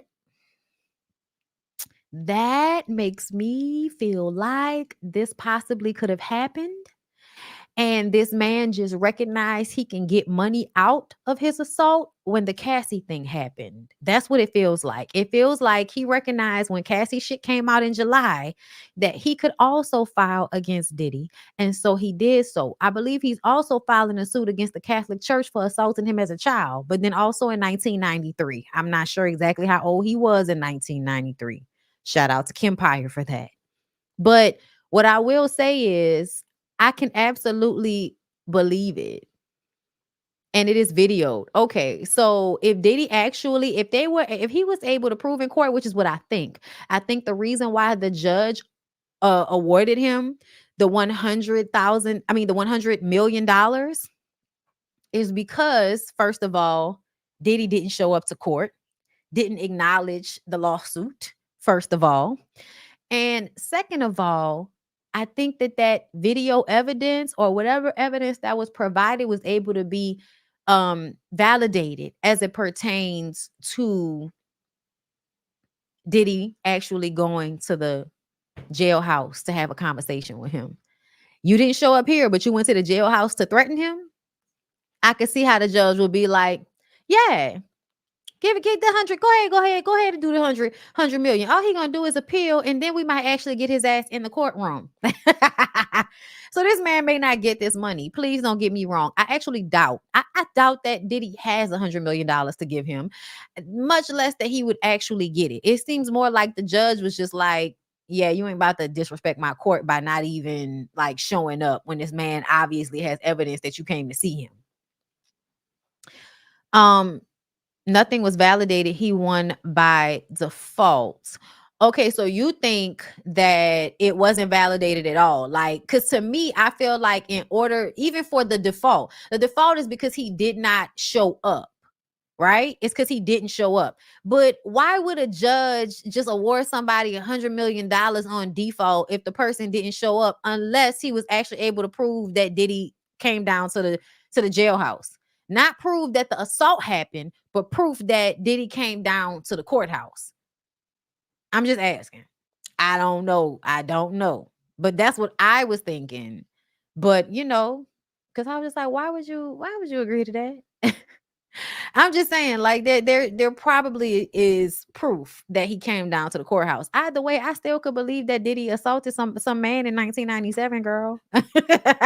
Girl, I could still believe it. But I doubt he'll get anything from this. We'll see. This man definitely looks like somebody that's just taking advantage of the system and, is trying to get a bag. He ain't shit neither. I heard he's in jail for assaulting somebody. You know what I'm saying?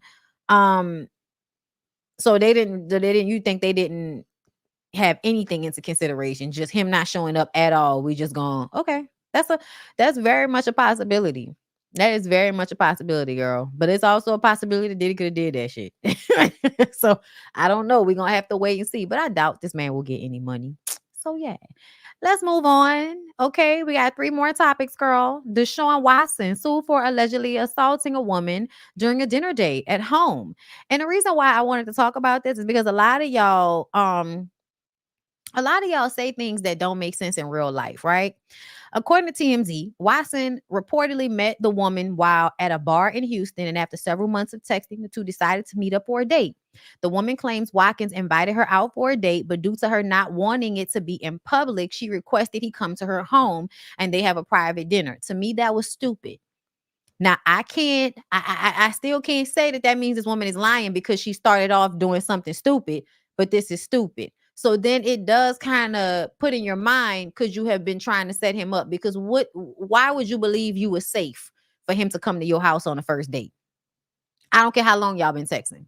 In documents, the woman alleges the night of the date, Watson was trying to find her home, but became frustrated he was unable to find it and exploded on her, saying, "I don't have time for this." After finally reaching her home, she went on to claim she asked him to sit in the living room while she finished getting ready. After finishing getting ready, she claimed she found Watson face down in her bed naked and demanding a butt massage. Ma'am, after he exploded on the phone with you should have told him, since he don't have time, don't fucking worry about it. Why did he still come to your house? Following this, the woman is claiming she complied with his request and began massaging his back. A few moments later, he allegedly grabbed her, put her on the bed, and reportedly assaulted her for several minutes. She claimed she was able to free herself and grab a heavy piece of home decor to protect herself, which led to Watson angrily storming out. The woman claimed she attempted to handle this privately, but was unable to reach an amicable decision, so she decided to publicly pursue legal action. She is suing Watson for more than $1 million. I'm telling y'all right now.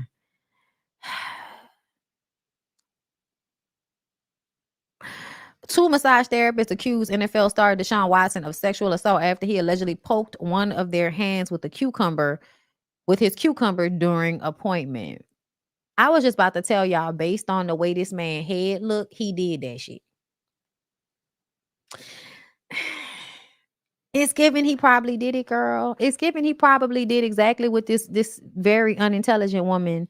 Yeah, it's very much given. You wanted so badly to date a baller. He's a psycho that likes to get massages from random people. Okay. So I'm like on one side feeling like this could absolutely have been a setup, but also he's the type of nigga that can get set up because he's not obviously thinking anything's going to happen to him when he pushes himself up on women in this way, because it seems as if he was able to get away with it from the massage therapist. Now for him to be free floating around to do it again to somebody else that he went on a date with. So yeah, I can believe both sides of this. The comments though. First of all, butt massages are very much needed for athletes. It's super normal. They run and they work out and use those muscles a lot when doing these types of sports. Also, I wouldn't invite a man over to my house and cook for him if I didn't expect to give him no coochie. Call me crazy. Okay. So I'm going to say this.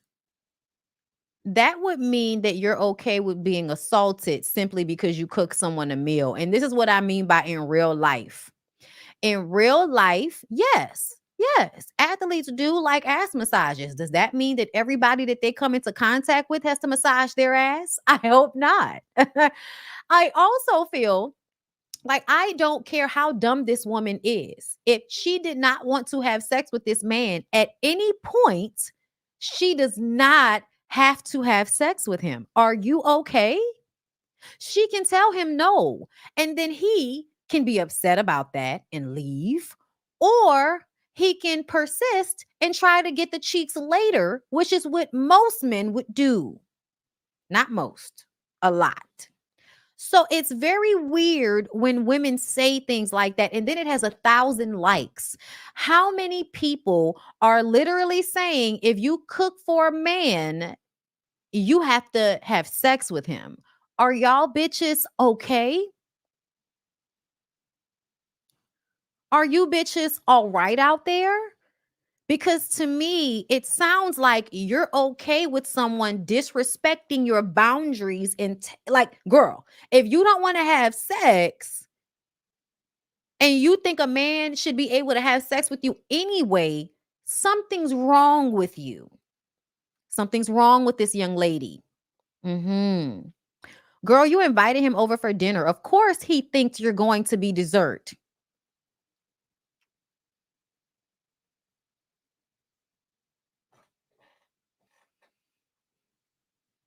What?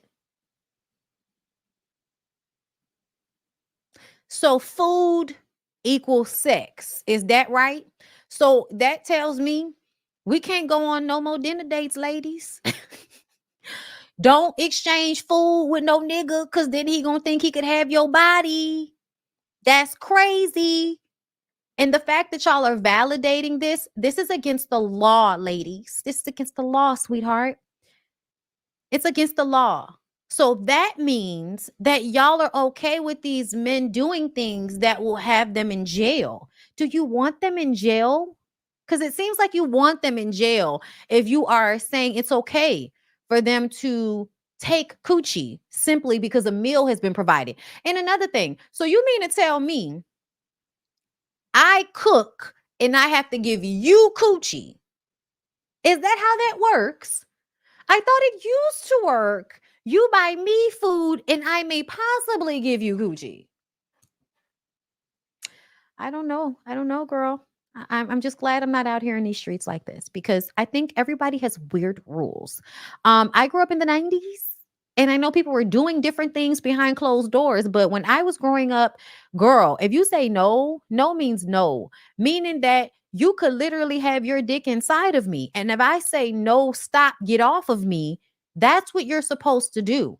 You're not supposed to push me back down and say, I'm almost done. You're not supposed to say, no, it's okay. You're not supposed to fight me on it. You are simply supposed to comply.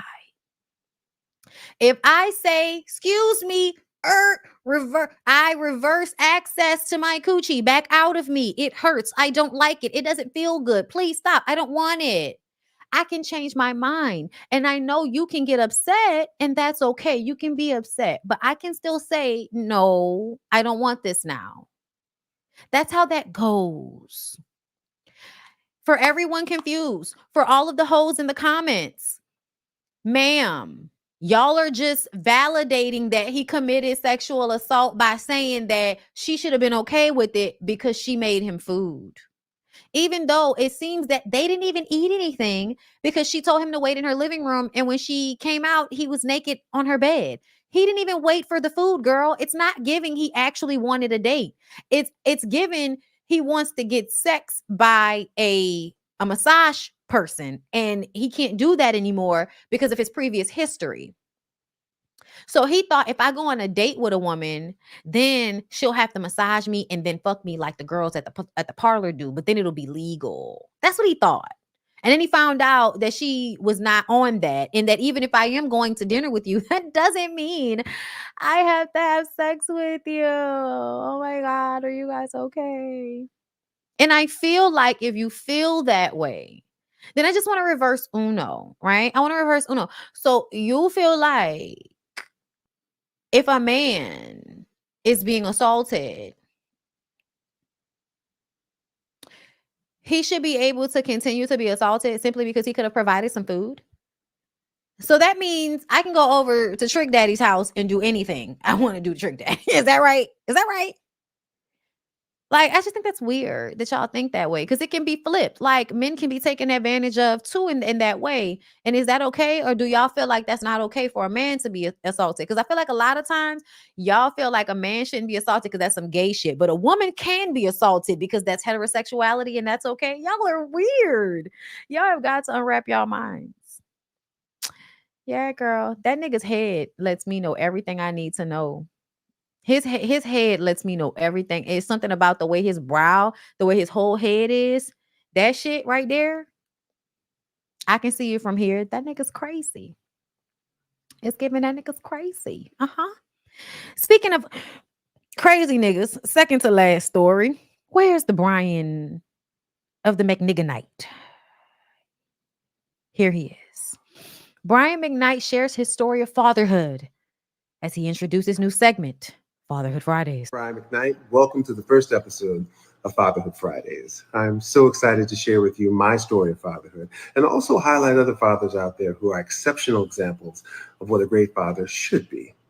I wanted to have a guest today, but as you can see, I'm here by myself, so I guess he wasn't man enough to have a conversation about fatherhood.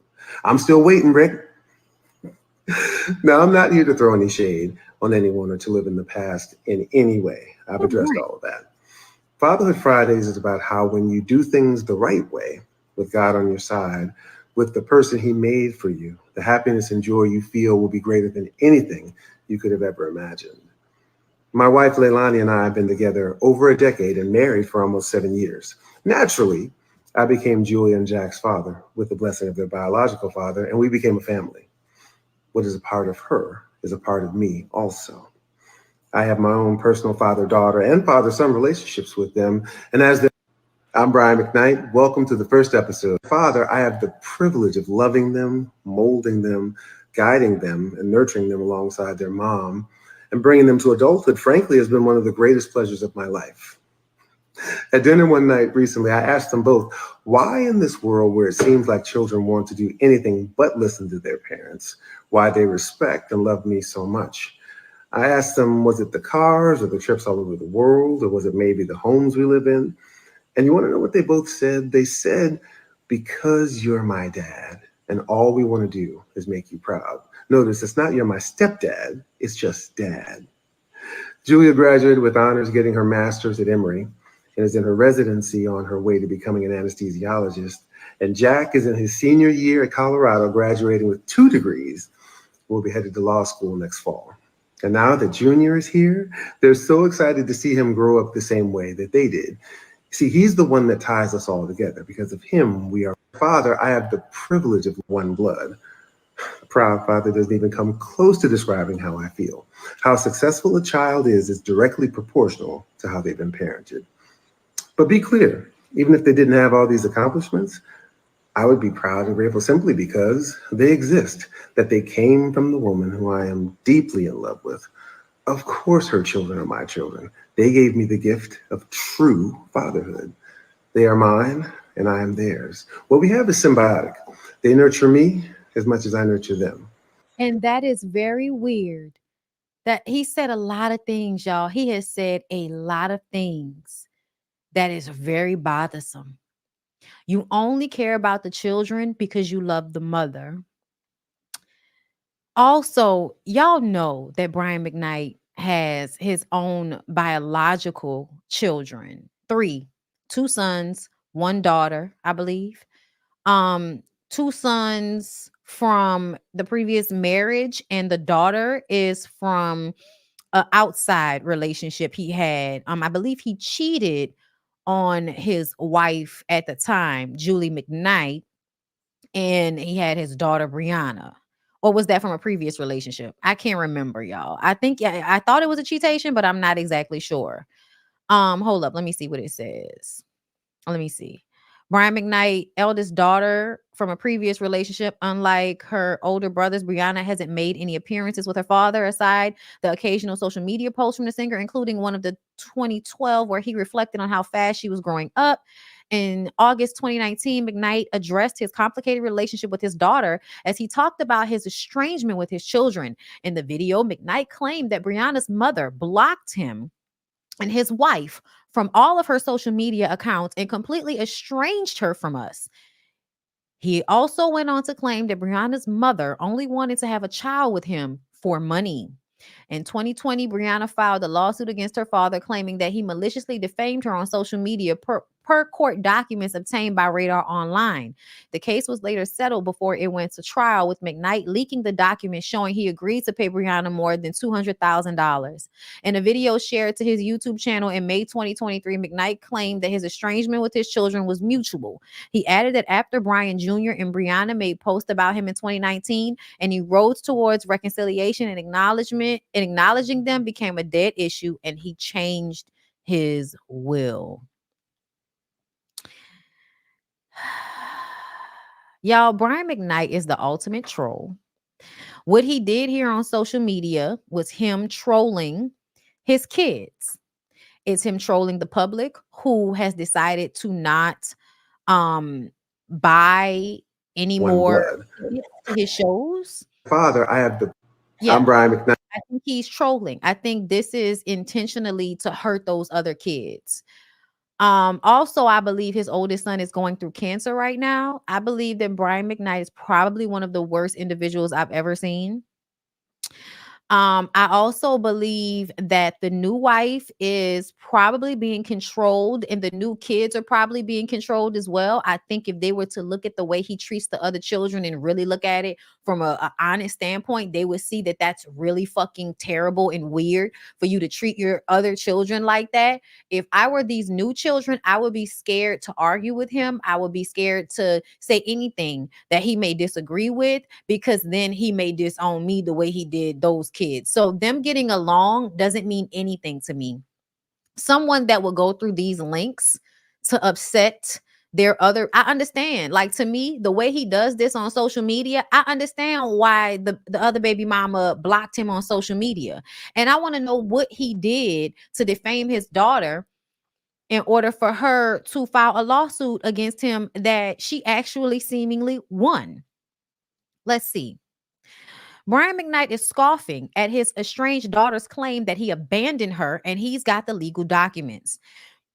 As RadarOnline.com reported, the Back at One singer's daughter, Brianna, sued her famous father for defamation in 2020. The case was settled before it went to trial, and Mcknight leaked the document showing he agreed to pay his so-called abandoned daughter more than $200,000. I feel like he did that in order to malign her to the public. That's the reason why he leaked it, which to me is in line with this constant social media father of the year bullshit he's doing. Is to troll and upset the other kids more so than it is to speak on his actual relationship with that other woman in man's children, child. Even though I believe in blended families, y'all, I believe in people accepting children as their own, but I don't feel like that's what's genuinely happening right here with Brian Mcknight. I think he's just using this woman and her children to upset the previous. Mcknight addressed Brianna's claims publicly on social media Thursday. The Grammy-nominated singer 53 shot down her accusations of abandonment and spoke about the outcry he faced from fans who attacked him for flaunting his happily ever after with his current wife and their kids, but failed to acknowledge his others. He said, there's a very simple reason why I post about some of my children on social media and not others. The children that I currently do not have relationships with, I don't post about them. Instead, I post about the children with whom I do have relationships. They're still your kids, though, you idiot. Like, I can't stand him for this because this shit is just so fucked up. As for his relationship with Brianna, Mcknight shockingly made the decision to post legal documents which outlined the settlement agreement that struck after she sued over a vicious lie she said he spread about her allegedly sleeping with her cousin, an accusation he denied. The legal document showed that Brianna scored a pretty penny for suing her dad, whose net worth is estimated at $10 million. First payment within 5 business days of execution by both parties of this agreement. Brian will pay a sum of $100,000 without deduction or offset. Documents outlined that the second payment of 50 will be paid within 6 months after the first payment is due. Mcknight agreed to pay Brianna another third payment of $50K within 6 months after she received the second one, and a fourth payment of $50K within 6 months after the third. He never addresses how much he agreed to pay, but the docs cut off at $250,000. Mcknight also made sure to highlight that although he agreed to pay Brianna, he did not admit to any wrongdoing, sir. Sir. In executing this agreement, Brian is not admitting any liability or wrongdoing. The payments here under do not constitute an admission. I mean, so you believe that you're not lying? No abandonment, no made up story, no false statements, no defamation. Then why are you being forced to pay? Like, to me, that means he's lying, y'all. Why would the court system make him pay $200,000 to his daughter if he did not get out here somewhere and lie? I don't know where he did it, but apparently he lied and said she slept with her cousin, and that is why she sued him.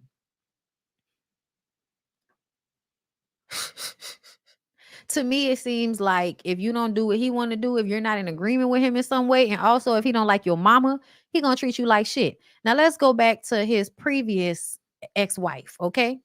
Brian is Mcknight's eldest son, whom he shares with ex-wife Julie Mcknight. Throughout his childhood, Brian attended many events with his father, including the 2000 American Music Awards, various movie premieres. Additionally, Brian has performed alongside his father on several occasions, including The Morning Show with Mike and Juliet in 2008. In 2009, Mcknight spoke about his sons, Brian and Nico, as they were set to release their debut album under the name Mcknight. They do all the music themselves. Mcknight told Soul Culture about his sons. I'm just here to sort of be the executive producer. I'm one of the proudest dads on the planet Earth. Brian Jr., also a father, recently welcomed a baby in 2022 with his girlfriend Adina. I can't wait to really tell you how much you completely changed our lives and have brought so much joy, acceptance, forgiveness, and pure love to the family, my sweet girl, he wrote on an Instagram as he celebrated his daughter's first birthday in June 2023. Your birthday will always kick off the summer. So that was the son. In October 2023, the elder Mcknight announced that he legally changed his name in order to share a name with his newborn son, despite a senior Brian Mcknight Jr. already existing. Okay, but hold up. I'm reading that, but I really want to read, where's the wife? Because I want to talk about the first wife, not this one, because I believe his first wife divorced him. Let me see. Because I feel like what we're seeing is that now, a lot of these men, they are acting bad with the kids because they're angry with the wife who left them a lot of the times. It doesn't say. It doesn't say who filed for divorce. It don't say who filed. I wish they would have told us, girl, because I would have wanted to know. But what I do know is he was with the first wife for most of his career as it pertains to the time when he was putting out some of his best music. A lot of it was written about his wife, who he had been with, I believe, since either high school or college or something along those lines, if I can remember accurately, because I remember reading about it, but I just can't find where I read about it from. Okay. Because all that's here on his Wikipedia now is the story about Leilani, and I believe he's probably edited his Wikipedia, y'all. He's probably edited his Wikipedia so that it does not include a story about his first wife. But I believe that he cheated on that first wife. It was a lot of shit going on. Okay. But I do believe she also was like in music. So like there was a lot of shit that he probably got with that first wife that was, she was a part of him making his money. She was a part his wife divorced him, the first one. That's what I thought. I felt like he probably was never home, traveled a lot, probably left her to deal with the kids and showed up to be, fun dad and all of that. And then he tried to make it seem like one of the reasons why he wasn't talking to his son is because they were always asking him for shit. But then he just wrote about how they make all their music themselves. So are they gimme kids, or are they actually working and trying to become, versions of you? Yes, this is what I was about to say. She helped him write songs. Yeah. I believe so. Whatever happened though, it seems as if because the previous mothers don't see it for him, he don't see it for the kids. That's what it's seeming like to me, y'all. And I just feel like him doing this on the internet is just such a statement of how fucked up he is as an individual and as a person. I don't really care to read those comments of him going back and forth with people. I think he's a trash human being for doing this. At the end of the day, you could have beef with your kids, right? You could be mad at your kids, but to always be on like public platforms ignoring their existence so that you can be petty as a parent, I think it's disgusting, and it shows a lack of growth. It shows a lack of involvement, and it shows a lack of maturity as it pertains to being a grown-ass man and a father. And I do feel like you was with that lady Leilani for how many years before you went and had a baby with her so that you can name that baby Brian Jr.? I low-key feel like he purposefully had that last baby so that he can have another junior to replace his oldest, who now has cancer. So yeah, Brian Mcknight ain't shit. And then again, girl, neither is Tyrese. Once again, I want to send a shout out to my girls that get the paperwork, that go down to the courthouse, that go down to the website and download this paperwork and they read it. Shout out to Attorney Simone and her YouTube page. Girl, is it legal? Girl, is that legal? Okay, because she went and broke this shit down, and I love her for it because I have been telling y'all the same shit about Tyrese based on me listening to him talk. Okay, I have been telling y'all that Tyrese ain't shit based off of hearing him talk in interviews for years now. All from him complaining from the first wife. He was complaining when he married that first wife and then wanted to turn around and call Samantha his black queen when he married her. Lady not black. Lady is giving very much white Latina. I'm not sure. Either way, not a black queen came out and said she wasn't a black queen. Something is wrong with Tyrese. I believe that Tyrese is a narcissistic personality as well. Somebody that when they don't get what they want will go to extreme lengths to punish the person for not submitting to their will. And I feel like he dog whistles to broke ass people, some of which don't like their own kids, because a lot of y'all feel like Tyrese should not have to pay $10,000 in child support. And I'm going to lay out a few facts for y'all from what Simone read in these court documents. Y'all can go to her YouTube page and look at it. She put it up there, okay? First the fuck all, Tyrese had a prenup that said he did not have to pay that lady any spousal support or alimony. Okay?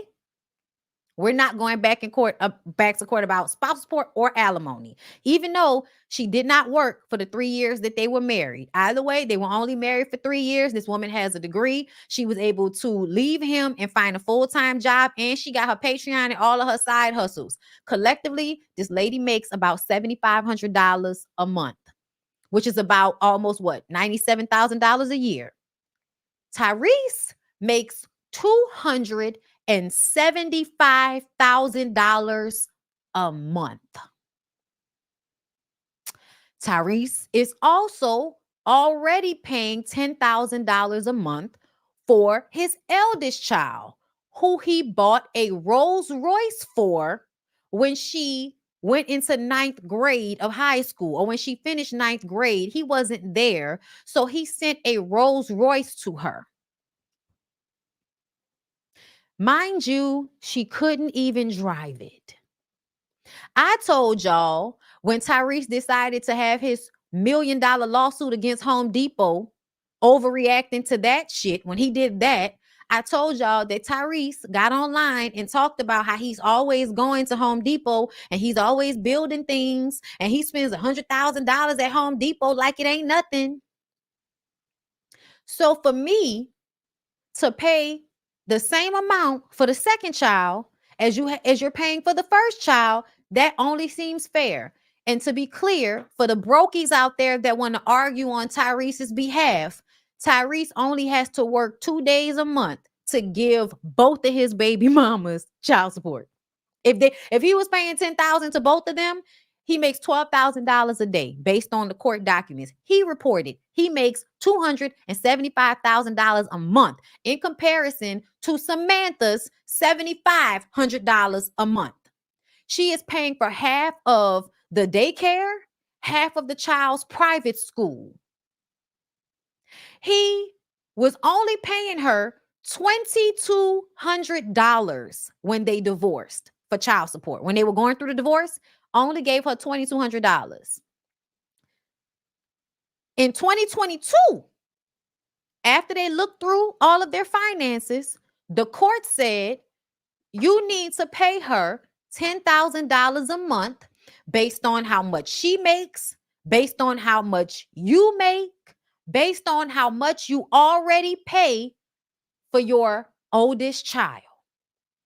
Tyrese said, I don't think a 5-year-old needs $10,000 a month. That's for the mama, and I don't want her to have anything extra. I want her to have to work her fingers to the bone because she don't want to be with me no more. So I want her to have to struggle. I don't want her to actually feel what it's supposed to be like marrying and having a baby with a rich man. Meaning that if I'm working, if I have a job as an ex-wife of a man that's worth $4 million and makes $275,000 a month, and she still has a full-time job and hustles, that lady should not be paying for no school. She shouldn't be paying for childcare if she's the primary parent. He should be paying for all of that as far as I'm concerned. But Samantha was trying to be nice. So Samantha says, I'll pay for half of this and half of that. He still ain't gave her the money for that shit. Only decided he wanted to pay her $3,500 or $3,600 a month. That's all he said. I don't care what the court say. The court don't like me, so I'm gonna pay $3,500. That's all I'm gonna pay. So for the past few years, this lady has had to go back to court over and over again to get him to pay the court appointed amount of money based off his income and based off how much he already pays for his oldest child. Tyrese keeps saying, I don't care. A 5-year-old doesn't need $10,000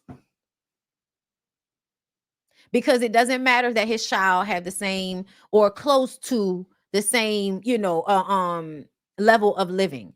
When a person cannot pay for that, meaning when a man does not have the money to actually support a family, I get it. Okay.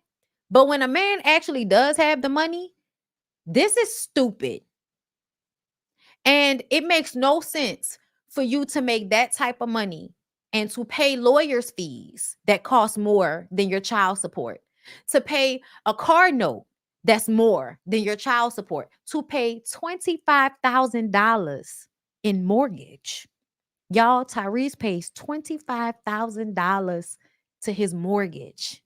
And the only reason Samantha wanted the $10,000, the increase that she asked for from what he was originally giving her, was because she was trying to save the money so that she can buy a house so that she doesn't have to rent. And I feel like if I marry and have a baby with a man with money, the least he can do is make sure that I don't have to worry about where me and his child are going to live. That should be a bare minimum when you have the money to do it. So that tells me that Tyrese went to jail for $70-something thousand in back child support and lawyers' fees to prove a point. Not because he can't pay it, not because the lawyers or the judges are corrupt. He doesn't want to pay it because he is angry with Samantha for leaving him. And I know he's angry with Samantha for leaving him because he's always talking about it.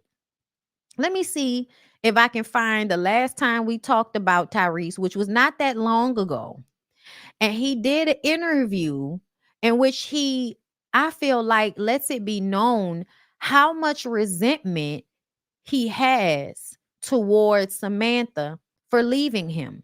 And I remember Samantha came on her podcast and y'all was all talking about why is she on a podcast? Because she got to make fucking money. Because she has to work, because she has to pay for shit, because Tyrese won't pay for it, because Tyrese doesn't want to pay for it. Not because he can't, he simply does not want to. And y'all think that that's cool.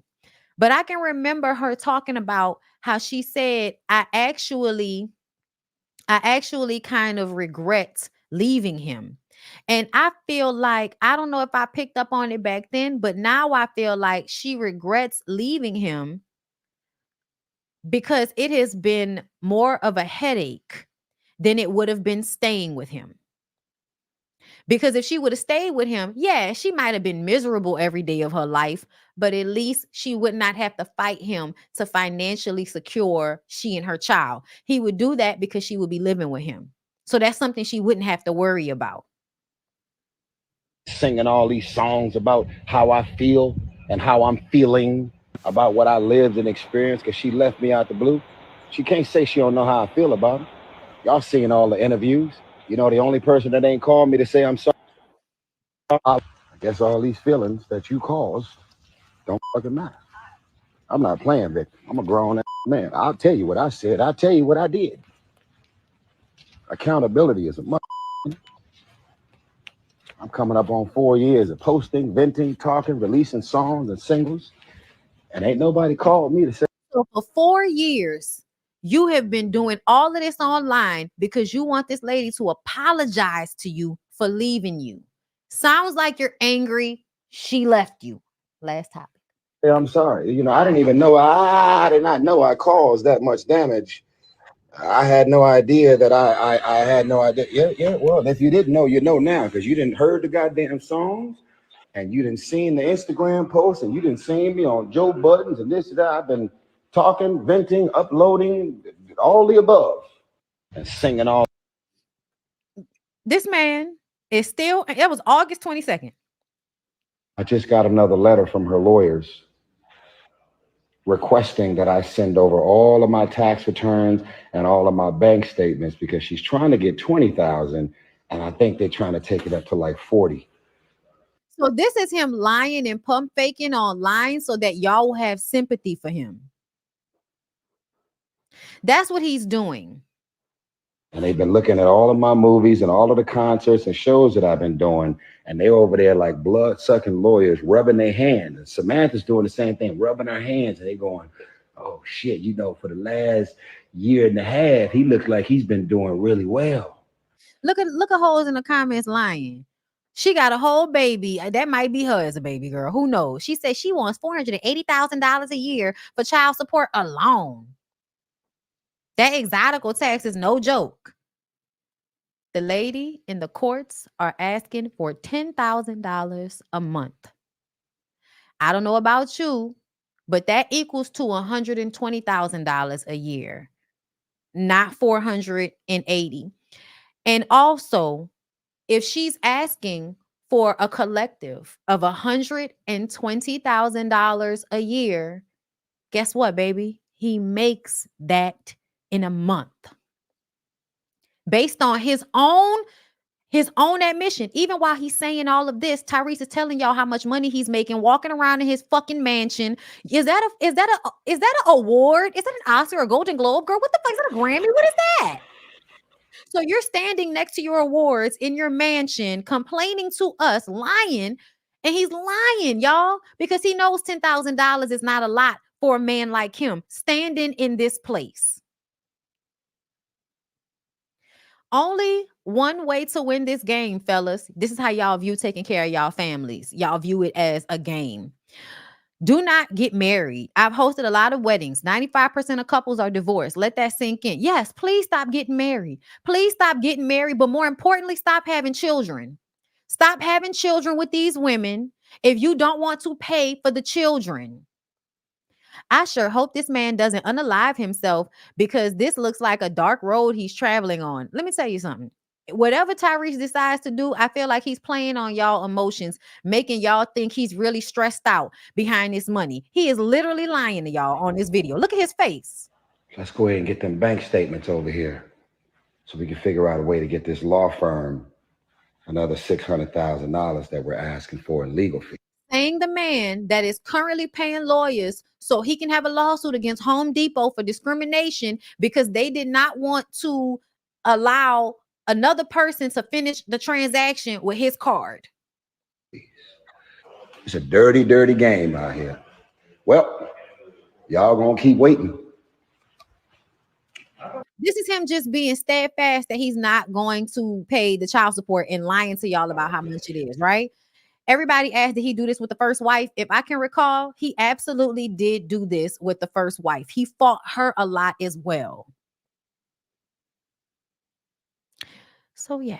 And it's so funny, y'all, because I feel like I see this in real life all the time. Men who have the ability will absolutely use money to abuse their women with. Whatever women they've been in relationships with, they will use money to abuse those women. A lot of us be giving attention to people, places, and things that we are no longer at. Meaning you're still giving them a currency you can't get back. Because anytime Tyrese trending or doing interview, here she come. Actually, no, this is from her own live that was recorded. She has her own social media. I don't know Samantha to like her or not, but the way people are looking to make her out as a villain, when you read them court documents, it seems as if this lady was really trying to not be a headache to this nigga. Just really want him to help her take care of her child so she don't have to struggle. And she should not have to struggle. She shouldn't, because he makes $275,000 a month. The more time that you decide, and mind you, every time he does an interview, he's talking about her, but God forbid she respond to give somebody that you are not with your attention, you're continuing to keep yourself attached to a situation you're trying to leave, right? So if you, for this particular situation, if your ex is following dudes, or excuse me, following OF models, that's your ex. He's entitled to do whatever he wants. I would suggest to you, don't keep watching the show. Don't keep watching what you're like. What is she talking about? This is somebody that's obviously responding to people saying shit in her comments because she has now turned herself into an influencer so she can make money because her rich ex-husband, not her baby daddy, her rich ex-husband. And it don't really fucking matter. Y'all know it don't matter to me. I'm just saying, y'all put different value on baby mama and wife. That lady did everything the way y'all said she was supposed to do it, except for what? She didn't stay with an ain't shit ass nigga. And she was supposed to stay with him if she expected him to financially secure her and her baby. Is that right? So he shouldn't care about the fact that he created that family and they should be supported, whether he wants to be with them or not. Just move on to the next bitch and impregnate her. Like, hello, just move on. Just move on. But he don't want to do that. Girl, I'm tired of Tyrese. Yet they keep posting him every damn week. Do y'all see how I didn't have to take that long before I found at least 2-3 videos of Tyrese crying. Okay? It don't never take that long. He always somewhere up and down my saves, just like Diddy. Okay? Just somewhere in my save, somewhere crying about something, Jesus. Now let me read y'all comments and get off of here because I've been on here for 2 hours, girl. 2 hours and 17 minutes. Honey C, thank you so much for the super chat. I'm sorry for being a member for 13 months. Bonnie, thank you for always keeping it 1,000. I'm here for it, girl. Thank you. I appreciate you for being here. Tootie91, thank you for the super chat. He said multiple SA cases in the last 3 years. That's why he was traded. Talking about Deshaun. You can tell ain't something right about him. Look at his head. Miss Cookie Ray, thank you for the super chat. You and me both, Bondi. Me cooking a man dinner does not equate to me wanting to have sex with him. What the fuck? Thank God I'm now here dating. That's crazy. Hoes have weird criteria. DeQuasia, hey, love. Thank you for being here. Thank you for the super chat. Brown skin Viv, what's going on? Thank you for the super chat. His smile is so disingenuous. He's terrifying. Girl, which one? Pick one. Okay, Tootie, thank you for another one. His karma is going to be one for the ages. Girl, I don't know which one we talking about, but it's one of these niggas. Okay, Coley, thank you for the super chat. Thank you, love. Listen. Okay, that's a $50 one, girl. Thank you. He's so dark, I can barely look at him. His wife has to be doing what she's doing for her children. Does she have a profession? Do you mean so dark as in energy? We're not talking about color, right? Okay, just to be specific, I can't be liking shit like that, girl. You know, I'm a public figure. Okay, I can't be liking shit that people think might be colorism because they're, you know, girl, they take anything I say. Coley, thank you for the super chat. I will ask Tyrese to surrender his parental rights and leave me and my baby alone. Too much negative energy expended. I feel the same way. Tina Marie, hey, boo, thank you for the super chat. Random. How do you think Phaedra gonna do on Dancing with the Stars? Not that good. Thank you, E. Nina J, for the super chat. Just love your fiery, brilliant, black, and intellect and unapologetic voices. Thank you. I appreciate it. Thank you. Oh, no, that's Mo. Thank you for the super chat. Mind you, this man has an island and a hibachi. He has plenty of money. I know he added the hibachi onto his house. That was one of the Home Depot add-ons that he did. I know, girl. I forgot about that island part. So thank you. Yes, energy. Okay, girl, you know I had to make sure, girl. You know I had to make sure. But yeah, no, that's what I thought. And he does have dark energy, but also he likes to look like a bum because he wants to convince y'all he don't have as much money as he has. Girl, not a Benihana. He put a Benihana in his house. And don't forget the Starbucks. Oh, girl, y'all reminded me of a lot of shit. He over there, rich, dumbass. But can't pay that girl $10,000 a month for their baby. Y'all get Tyrese all the way the fuck out my face. Thank you. I appreciate y'all for coming through. It's been a good time. Okay. Y'all, please don't forget about Reset by Design Wellness. Okay. Don't forget we are going to Bali. I can't wait.